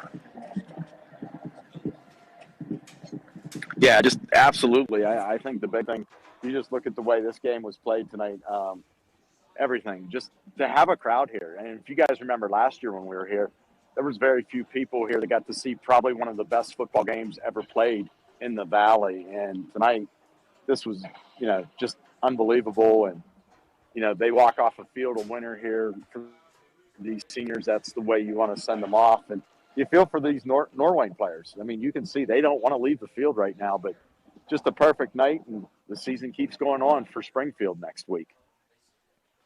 It does indeed. We'll see if we can if there's been a final from that Columbia-Black River matchup. We'll see if we can get that real quick. Columbia does advance 22-20. Wow. Black River scored on a 57-yard touchdown run with 10 seconds left, but could not convert the 2-point conversion. So Columbia will advance to play Springfield next Saturday night. Site to be determined. Jamie and I, we were kind of nervous coming into this weekend looking at the two matchups. We were like, wow, we had this great run last year in the playoffs, but there's a real chance that our season could possibly be done after this weekend, but not on Bo Brungard's watch, that's for sure. No Bo doubt. Made sure that we get at least one more week. And Bo made sure we get one more week for sure, and we'll take a few more. Oh, no doubt. Yeah. I mean, I'm looking For to go sure. back to the state championship game. I've already done it twice in a row. Why not make it 3? Hey, third time's a charm. Yeah, Jamie and I have not been to Canton There yet. you go. We were at Massillon. We There- have not been to Canton. All right, so we'll talk to DJ. We'll see if we can get you to Canton. But if you go this time, you have to bring home a winner. You have to promise that in advance. I tell you what, we'll bring home a winner, and we'll bring you some Chipotle, Mike. We'll bring you some Chipotle. You got it, guys. All right, hey, want to say a quick shout-out to Mike. Mike, you did a wonderful job on the sidelines tonight. Back-to-back nights with Mike Ackelson. It's been great. We love the new addition, getting the sideline reporter. Always great insight. Thank you so much, Mike. Thanks, guys. It was a pleasure working with you guys. You're awesome. Same to you. And it looks like that will do it here tonight from Springfield. The Tigers advance after a big win over Norwayne here tonight. The Tigers came out on top of this one by a score of 41-13, I apologize. For Jamie Thompson and Mike Ackelson, I am Anthony Romo signing off from Springfield Tigers Stadium. We'll see you next week. This broadcast stream is copyrighted by Yoakley Scott Corporation, LLC. Any other use of this telecast, any pictures, descriptions, or accounts of the game without YSN's consent is prohibited.